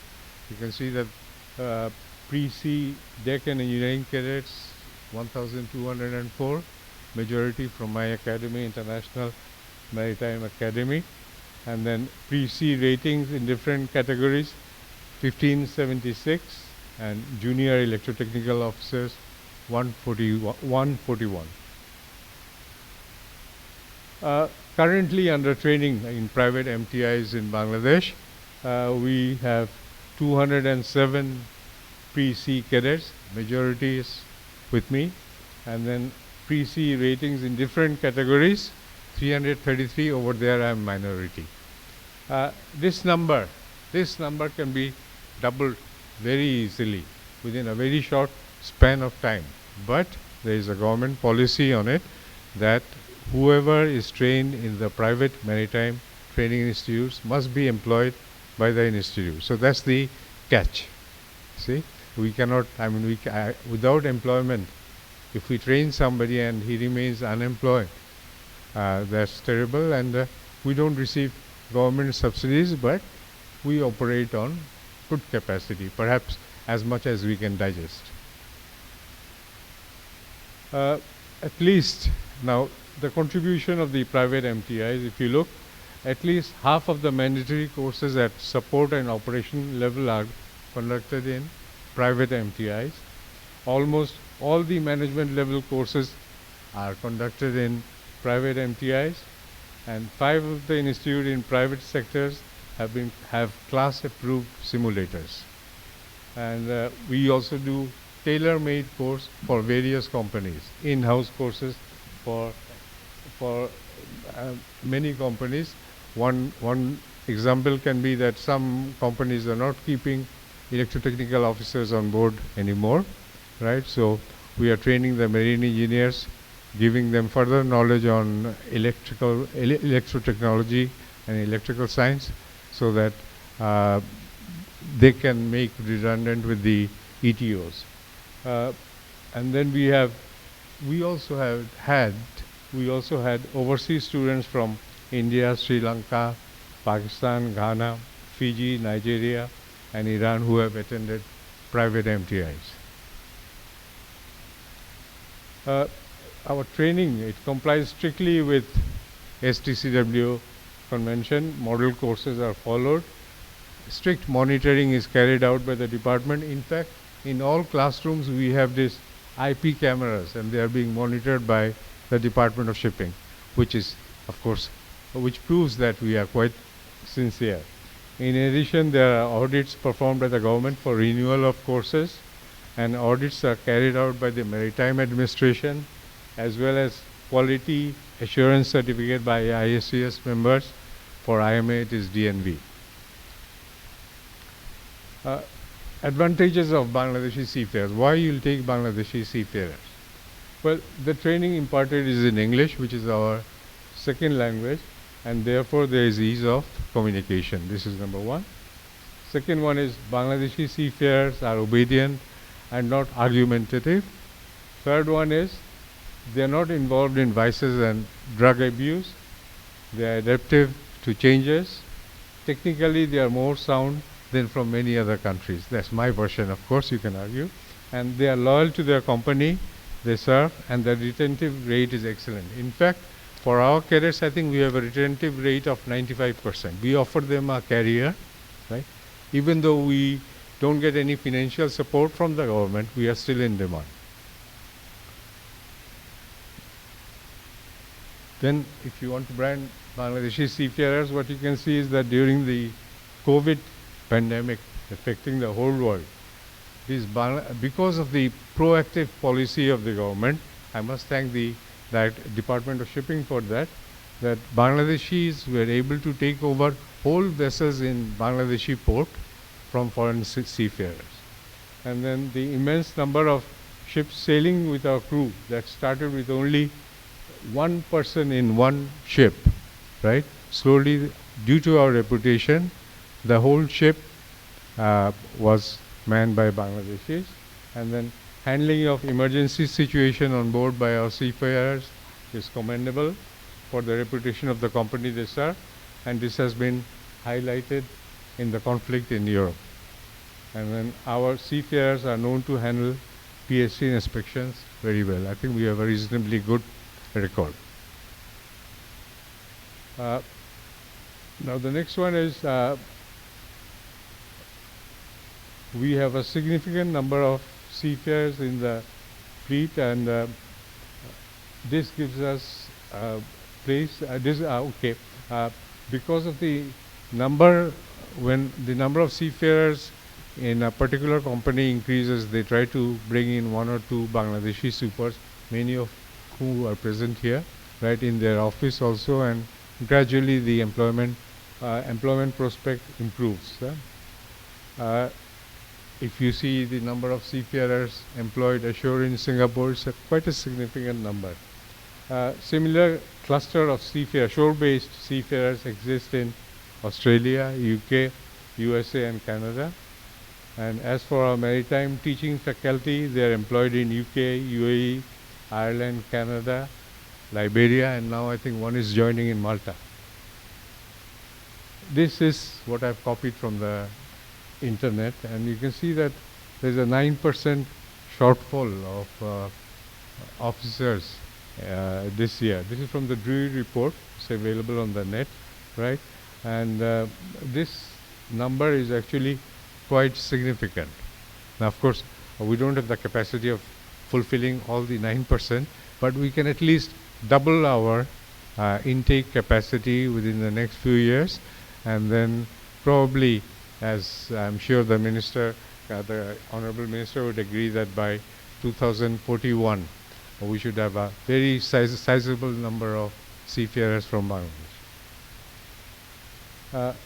Now, given the global condition and the BIMCO report of the future, shortfall of seafarers I mentioned, we'd request the audience to help us in promoting the number of our seafarers in their fleet, existing fleet. And then Bangladesh has a significant prospect as the youth. I think it has been mentioned before that we have a very young population, working population. So seafaring could be a way out of unemployment. In most cases, the banning agents do the marketing for seafarers themselves. And I can tell you the company for which I work for, they spend hundreds of thousands of dollars every year on marketing of our seafarer. Now, this is in the national interest. We want a cohesive effect by the government, right, by our community, our friends, and also all the shipping agents, the manning agents working together so that we can increase our pool, our presence in the world shipping. Okay, now seafaring has been identified as one of the 26 fields for development in the blue economy spectrum. The national fleet has been growing at a very good speed. We have 97 ships now. Bangladesh now has a permanent representative at IMO, updating the administration, and therefore the training providers are in turn being updated. The Maritime University has the objective of specializing our seafarers, very well mentioned by the Vice Chancellor.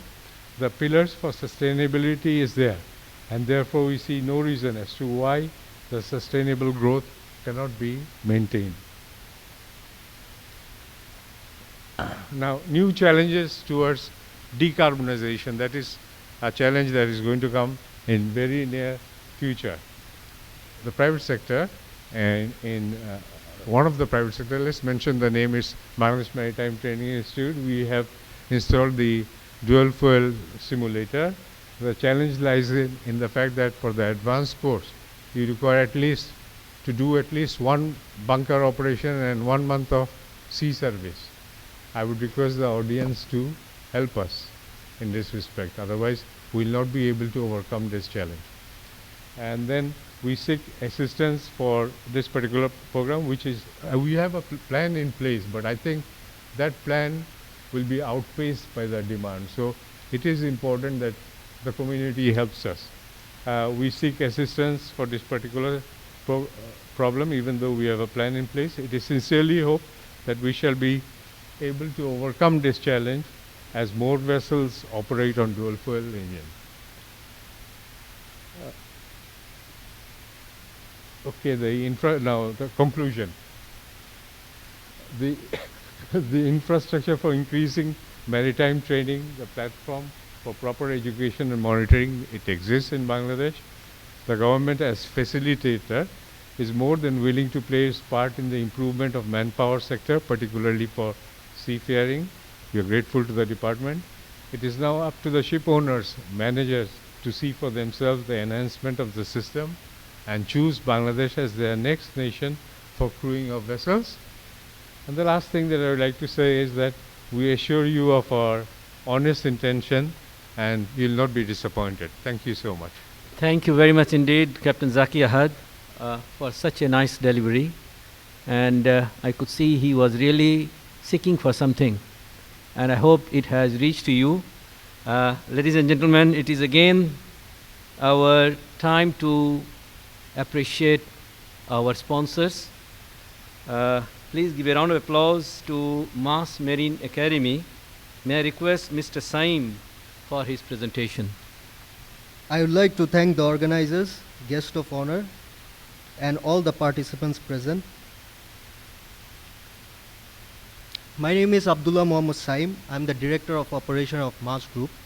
The group has two companies that has concerns in manning and training of seafarers. This fine evening, set sail with me on a voyage of discovery and knowledge about Mars Marine Academy. Established in 2006 by our respectable chairman, Marine Engineer M.A. Kashem, and stretching over 3.5 acres of land, the academy is solely owned and directed by us without any foreign involvement or investment. Over the years, we have partnered with some universities to broaden the spectrum of our students. We have an MOU with a public university from Guangzhou, China. We are ISO certified and also validated by the responsible government body. We have about 73 course approvals from DG Shipping Bangladesh. We train cadets, ratings, ETOs, and provide various value-adding courses for the maritime community. We are the first academy in Bangladesh to conduct inland preparatory course. Here are some numbers that is going to give you some idea about our academy. We started in 2006 with only influencing 75 people. In 2022, we have provided course to about 11,736 seafarers. We have trained about 250 cadets, 428 ratings, and 86 ETOs with a wonderful placement rate. Currently, we are training about 30 cadets, 83 ratings, and 30 ETOs.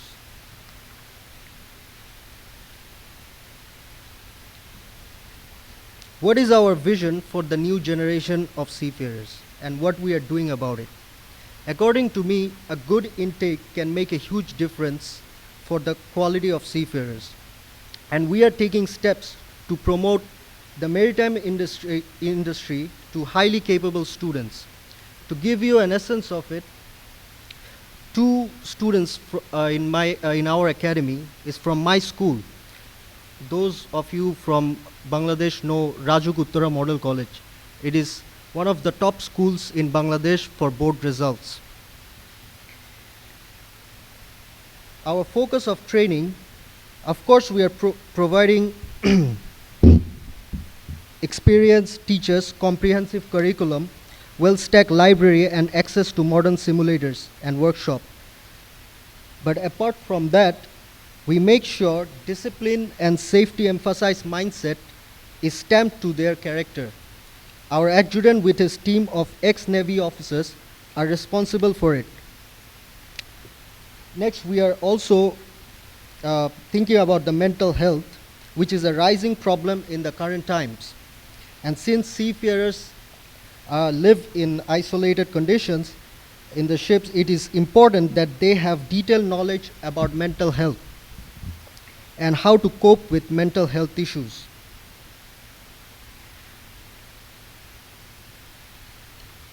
Our manning divisions, I wouldn't like to beat my own drum with it. It is operating over 20 years with good reputations. Some people from the audience can attest to our capabilities.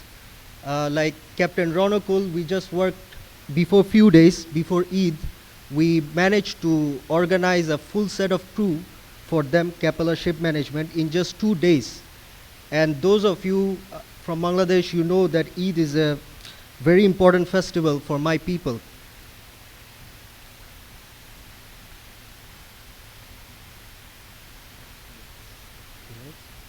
Okay.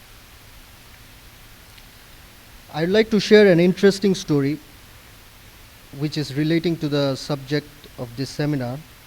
Our academy was also the first to get approval for conducting ETO course. It was about a few years ago. This step was taken because we detected a problem then. The problem most ship managers are facing now, that is the shortage of ETOs. But we, after getting the approval, we trained less than what our potential was, because we did not see much initiative from the ship managers to place fresh ETOs in their ships, because they were still being able to manage. So just because things are okay now doesn't mean it cannot get worse. So I would like to request all the employers here to please take steps to place fresh seafarers. With this, I would like to end. Thank you so much. And here is my LinkedIn profile. Please connect with me. And thank you. That's it.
Thank you very much, Mr. Saim, for your lovely presentation. Dear audience, before we end up our seminar, we have now the exciting part of the event, the panel discussion. A discussion on key takeaways from the seminar, challenges, solutions, and future prospects in maritime education and training, i.e., expert insight on navigating seafarer shortage. I will now hand over to Captain Imdad, who will be the moderator for the panel discussion. Thank you very much. Captain Imdad. Honorable State Minister for Shipping, Bangladesh, Mr. Khalid Mahmud Chowdhury MP, Excellencies, distinguished guests, ladies and gentlemen, a very good evening to you, but I am standing in between dinner and the panel of discussion. So I'll try to make it very quick. This time for the panel discussion, and I have the privilege and honor to be the moderator of the panel and sharing the experts' opinion on how to navigate this seafarers crisis. So without further delay, I would like to welcome the panelists. Our first panelist is Dr. Professor Arun Dev, a naval architect by profession. Dr. Arun worked in both industry and academia for more than 40 years, including in Keppel Group as a GM. He joined Newcastle University in Singapore in 2008 as its first founding director, and now its associate director and director for postgraduate studies. Dr. Arun has published more than 100 technical papers, articles, etc. in journals and conference proceedings. He received his Lifetime Achievement Award from the Joint Branch of RINA and FIMarEST, Singapore in 2019, and also received a SNAME Award for his paper, Various Aspects of Bollard Pool Case and Analysis of Test Results. Please join me in welcoming Dr. Arun on the stage with a big round of applause.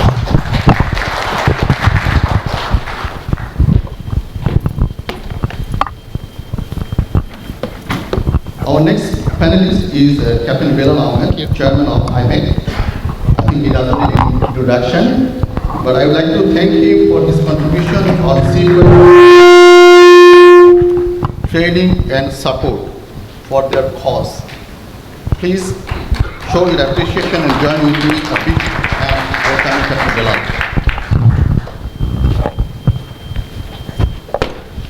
Commandant of Bangladesh Marine Academy, Marine Engineer Sajid Hossain is our next panelist. Please welcome Commandant Sajid with a big round of applause. Our next panelist is Commodore M. Maksud Alam, DG Shipping, Bangladesh. We are grateful for him for taking the trouble of traveling despite his very busy schedule. Please put your hands together for Commodore Maksud. Last but not least, we got Captain Shahid Murad, GM of K-Line Ship Management, Singapore. He will be joining the panel. A few words about Captain Murad. He started as a junior cadet in K-Line, and he 25 years ago, and he elevated as a GM position, overseeing crewing group operations of the fleet. Please join me welcoming Captain Murad. And as we will be embarking into this panel of discussion, we invite all of you to give us feedback, ask questions using the QR code, and then we'll have a fruitful discussions.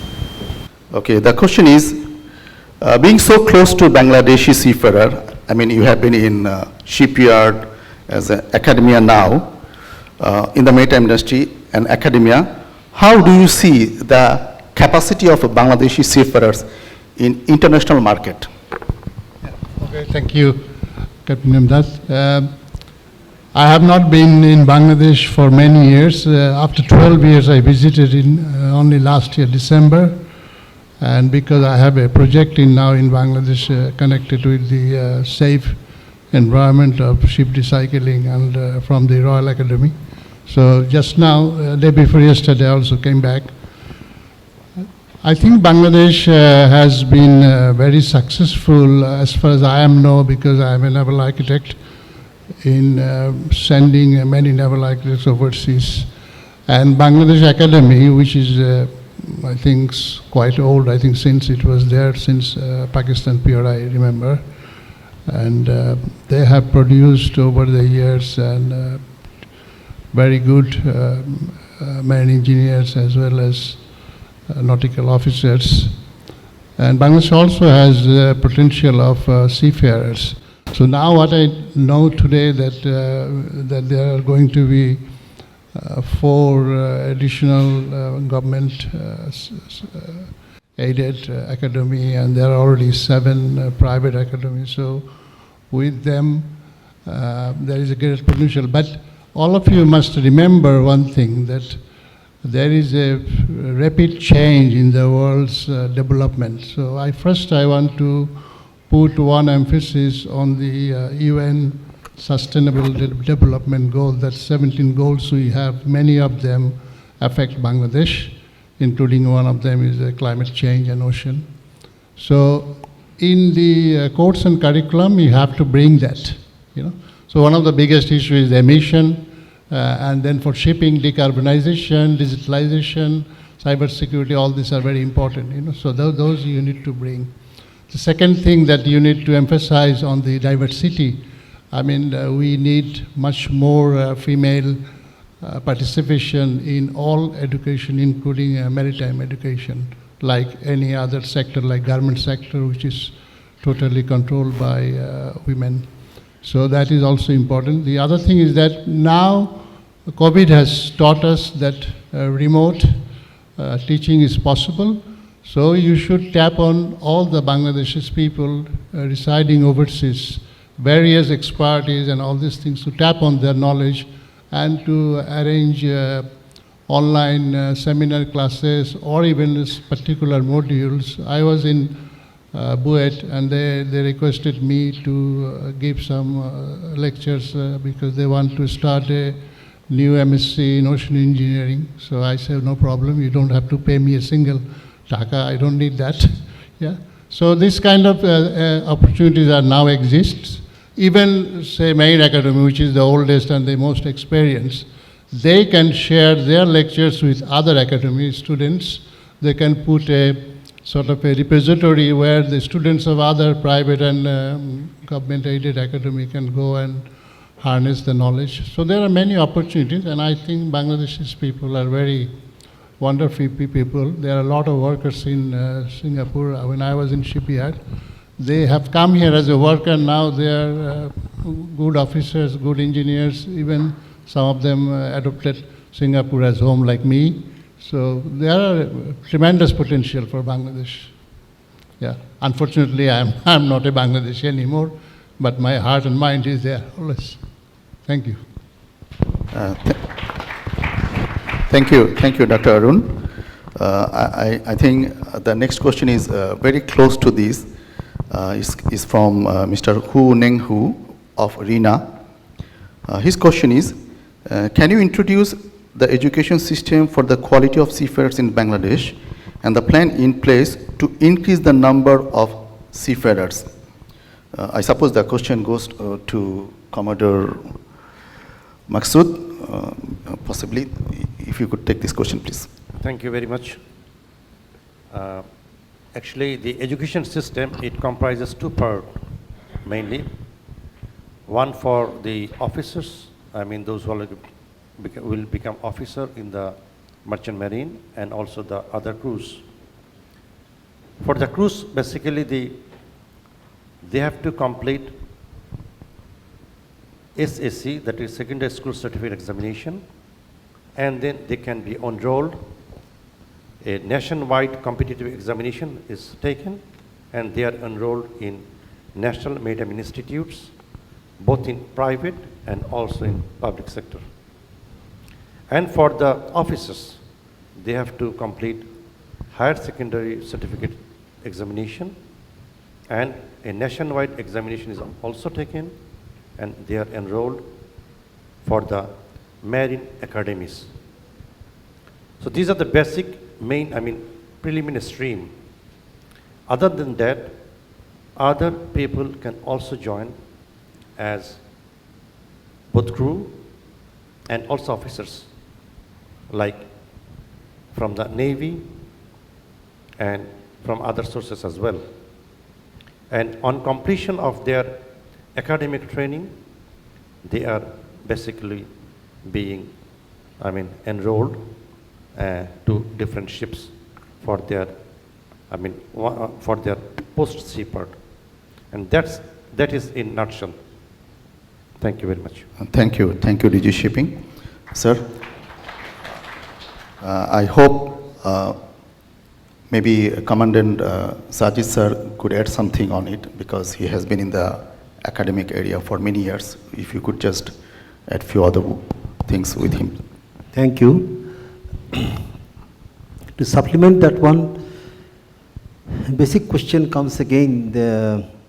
We have to stand on our own feet and make our stronger foundation for expansion. As it is said, if I ask another question, that traditionally our Bangladesh Marine Academy Chittagong was recruiting or training only 44 cadets in a year. Even with 44 cadets, sometimes we had unemployment problem. And after, specifically during 2013 and 2016, we were producing average 200 cadets, and we had tremendous, extreme unemployment problem. At one stage, 700 cadets were waiting for ships. So 200 was very, very large number. How about last year? We started our marketing drive since 2017. All 700 those cadets got employed. Every year the cadets were being employed, and last example is that in 2022, on 13 February, the 56th batch, 359 cadets passed out. All got employed in 11 months. And since February this year, we are not having any cadets. So we have to think, number of cadets is not the question. 500 cadets may be less, maybe more. 2,000 cadets may be less, maybe more. The thing is that we have to have a nationwide drive with all possible ways to find or expand our marketing areas. If we succeed, then producing 1,000 cadets, 2,000 cadets, 3,000 cadets, how many thousand cadets India produces? China produces, Malaysia produces, Egypt produces. Say that they do not have any unemployment problem. So coming to the concluding remarks, that we have to stand on our own feet with confidence and have to have a marketing drive in all possible ways so that we can increase our number of as many as we like. Thank you. Thank you. Thank you, Commander Sajid. I think the next question is straight away goes to Captain Belal. Question from Captain Ranakul, Pacific Career Line. How can IMEC extend support in Bangladesh maritime training? How can IMEC extend support in Bangladesh maritime training? Yeah, thank you. I think IMEC have been doing this for many years. That probably is not the right thing to address. What need to be addressed, as I was speaking earlier, organizations like IMEC and ICS and ITF wants to do more, wants to get engaged more. The problem has always been, again, a lot of these international organizations do need initiative both ways to activate what we wish to do. In a lot of global discussions and internal IMEC discussions, Bangladesh comes as one of the topics in every single meeting, because this is one of the countries where there is huge potential because of a historical tradition of seafaring in the country. As I was mentioning earlier, the existing training facilities which is being developed, and as both Captain Zaki and Dr. Sajid was saying, but one of the things in this room we probably need to see, the perspective, the view from within the country and view from overseas can be quite different. So in Singapore, we are mostly employers, we are end users. Do we see a product that is good enough? We take. If we don't take. Because then, responsibility of many of us here in this room is what we call asset protection, asset management. Ship owners have their vessels given to us. We don't wish to put people on board who are not qualified. I'm not being pessimistic to say Bangladeshi seafarers have not been doing well. They have been doing well. But this a time of transition from one kind of training, one kind of qualification for seafarers to the next step, we need to be ready ahead of time. So IMEC has actually been working, trying to work together, and I think there is some plan ahead for us to work together with the government and the private educational institutions and the government, and the plan is sometime next year we hope to understand where the need is. We always talk about the money can solve the problem. That's not always the case. Money is needed for everything we do in life, but I think the important thing in this sector is what we really need in order to get our officers ready. If we need to compete with the people, the countries where quality seafarers come, who after they finish their career at sea or they do not wish to continue, they can get to shipping companies, policy making bodies, international organizations, and we can see that many Bangladeshi seafarers have excelled in their later life when they left sea. We need to focus not only just preparing seafarers for tomorrow, but for later years. IMEC, as going back to the original question, yes, we are ready, but I think it needs to work with initiatives from the country so that the organization can come forward. And one of the things about global training, as I was mentioning earlier, the training needed, the basic training is one, and that we talk of cadet level training. But when you need to train a chief engineer, when you need to train a chief officer or a master for the newer ships that is being built, that's a different kind of training. And we also need to talk about that training as well. So sometimes those trainings are very expensive. We believe that those training can be brought to the country where it is needed. And that is where probably IMEC and ICS can really help, because we have already engaged in dialogue with machinery makers, technology providers where this can be done. And I believe, and now that university, Maritime University, Vice Chancellor is here, I don't know whether, because they are doing post-sea training, and that can be something that accommodated under Maritime University. One of the suggestions that I can have, and I'm not sure because I'm probably not well versed in what's happening in the country, coordination is needed, which means, as Captain Zaki was saying, all manning agencies need to work together. All training centers need to work together. The private training center need to be benchmarked on who are doing the proper one, who are not doing the proper one. And those things are important. You never get a good seafarer if he's not trained before the sea and continuously being trained until he retires from sea. So this is where in the academies, pre-sea IMEC can help, but I think most of it can also come post academy career building training that is needed. Thank you. Thank you. Thank you, I just want to say one more thing. We spoke about money. Money is needed. In IMEC and ICS, ITF, we do have training fund, a huge fund. I shouldn't be saying this, but yes, funds are available. But again, the funds works it has some technical limitations how it actually works.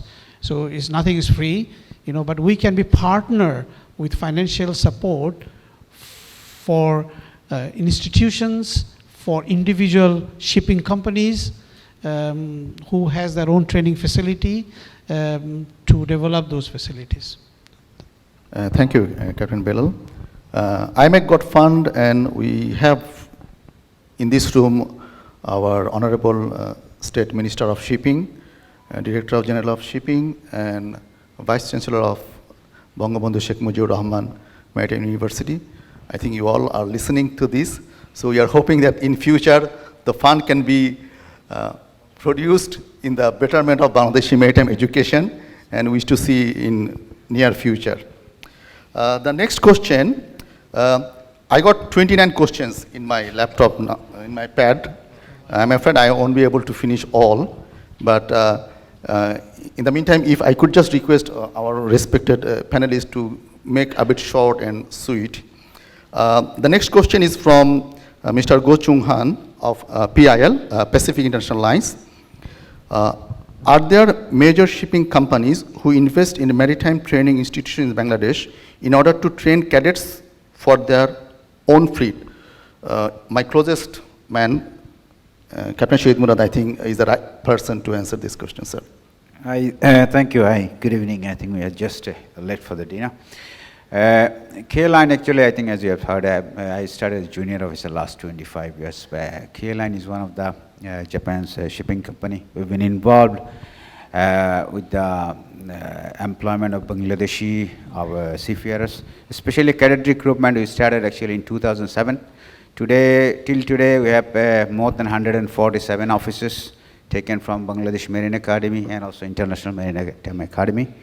And every year do this recruitment drive. But as the question is, do shipping companies contribute to that?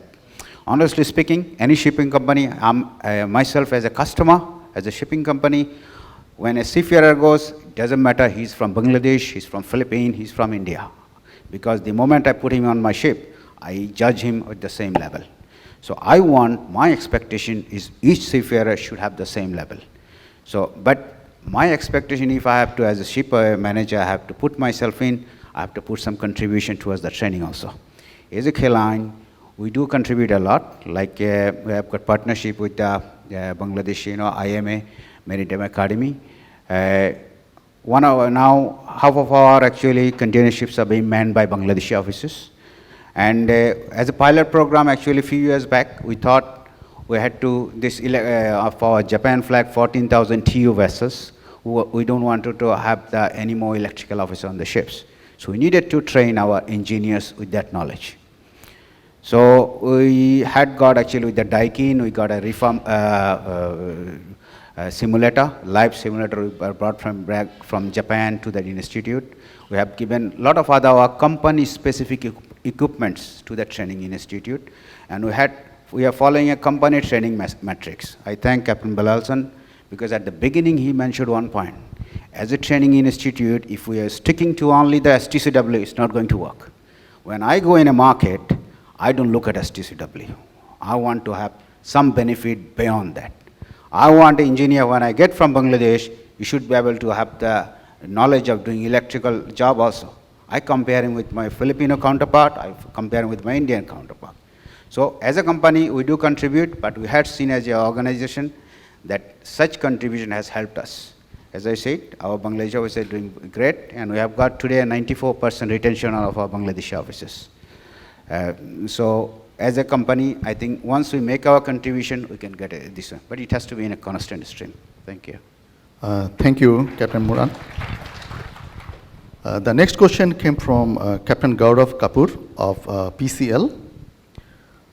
It's indeed a very valid and relevant topic of discussion. 600 cadets annually. Are they guaranteed career progression after completion of pre-C, like any kind of bond? Yes. Commodore? Yes, actually, as per our regulation, the Merchant Shipping Ordinance, when they are being enrolled for any ship, they are also giving some certain bond. Okay, it is already in place, and there is a stricter rule in Bangladesh so that they can retain on board the ship. It is there. Okay, thank you very much, sir. So there is a bond. You can hear it. The next question is came from 3 different audience. From Captain Farid Khan, Eagle Star, Mr. Imdadul Haq Chowdhury of Hawk & Sons. This is regarding visa. What efforts are being taken to improve visa process for seafarers from Bangladesh in Singapore, Shenzhen, UAE, and India? So, DG sir. about the visa for... Okay. I mean, to handle this problem, actually there are, I mean, at this moment there are certain, problem we are facing, but we are addressing this thing at the same time. I mean, with India and also in Singapore, we have written letter to our Minister of Foreign Affairs. They are shortly going to take up the matter, because for the countries we provide visa instantly to their seafarer, and there should be also the exact reciprocity that our seafarers should also get visa of that country instantly like we give them. So we have taken up the matter. I'm sure shortly it will be resolved. Thank you very much. Thank you, sir. I'm very sorry we are not able to extend the session anymore, but I just acknowledge some of the questions from Captain Ranakul, Captain Rahat Shumon, Mr. Shahanshah, Mr. Shahrir Ali, Mr. Shakhawat, Captain Enamul Haq, Captain Fan of Parakau, Captain Rahat Shumon, Mr. Baten, Mr. Arif Rahman, Mr. Ishtaq, Shubrata Shaha, and there is one more question from Mr. Go Chung Han. All the panelists are available during the dinner, basically. They will be here. So may I request all of you to approach them individually or in the dinner session, then you may get relevant answer. If not, we'll be here to convey the questions and pass it to you. Thank you, distinguished panelists. We have to shorten it, and a big round of applause for the panelists, please. Thank you. So with this, we come to the end of the discussion part of today's seminar. Hope you all have happy takeaways, enjoyed the program, and of course, you have received a vivid picture and understanding of the Bangladeshi seafarers. We are indeed very sorry to overshoot the time, and eventually during the coffee break, I was really suspecting that I had to really use electromagnet to bring you in, and genuinely we will be late for dinner. We apologize for that. So this is the time I actually call upon our General Secretary of BMCS, Engineer Sakhawat Hussain, for his vote of thanks and closing remarks. Mr. Sakhawat, please.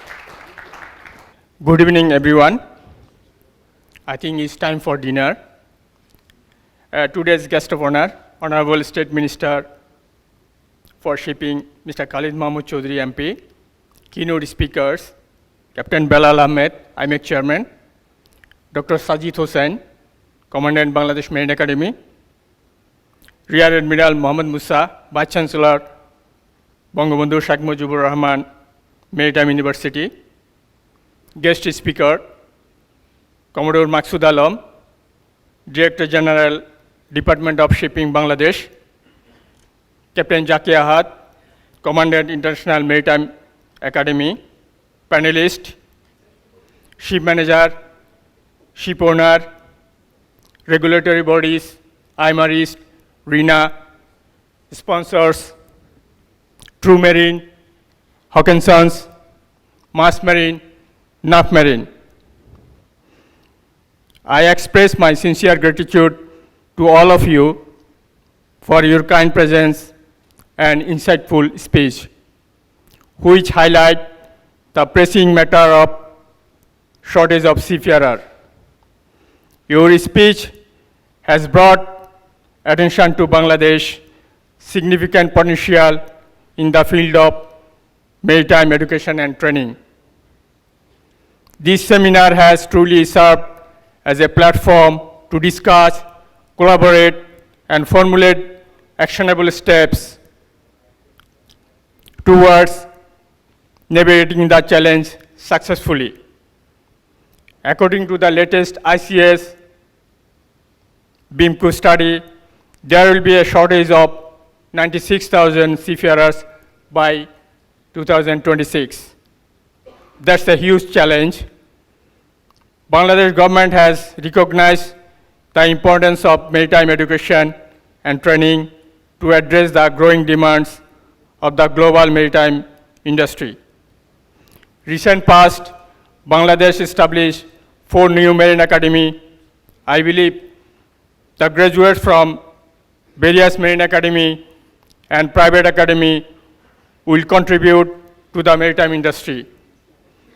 I would request all stakeholders, including government, DG Shipping, Bangladesh, Bangabandhu Maritime University, Training Institute, and Recruitment Agency to work together and invest to build up infrastructure to support maritime education and training.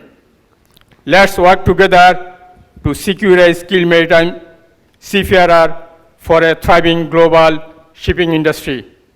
Thank you once again for joining us, and I hope to see you again in our future event. Thank you so much. Thank you. Now I request Mr. Imdad to take the crest on behalf of Huck & Sons.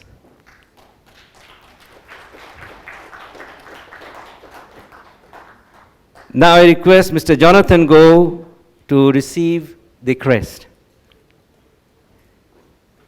from True Marine.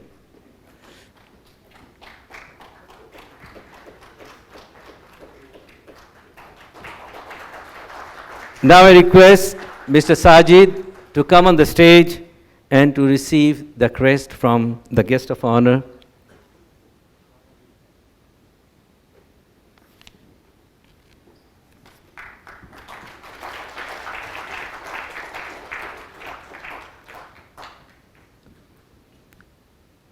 Thank you very much. Please stay here. Now I request all the speakers to come on the stage to have a memento photograph with our guest of honor.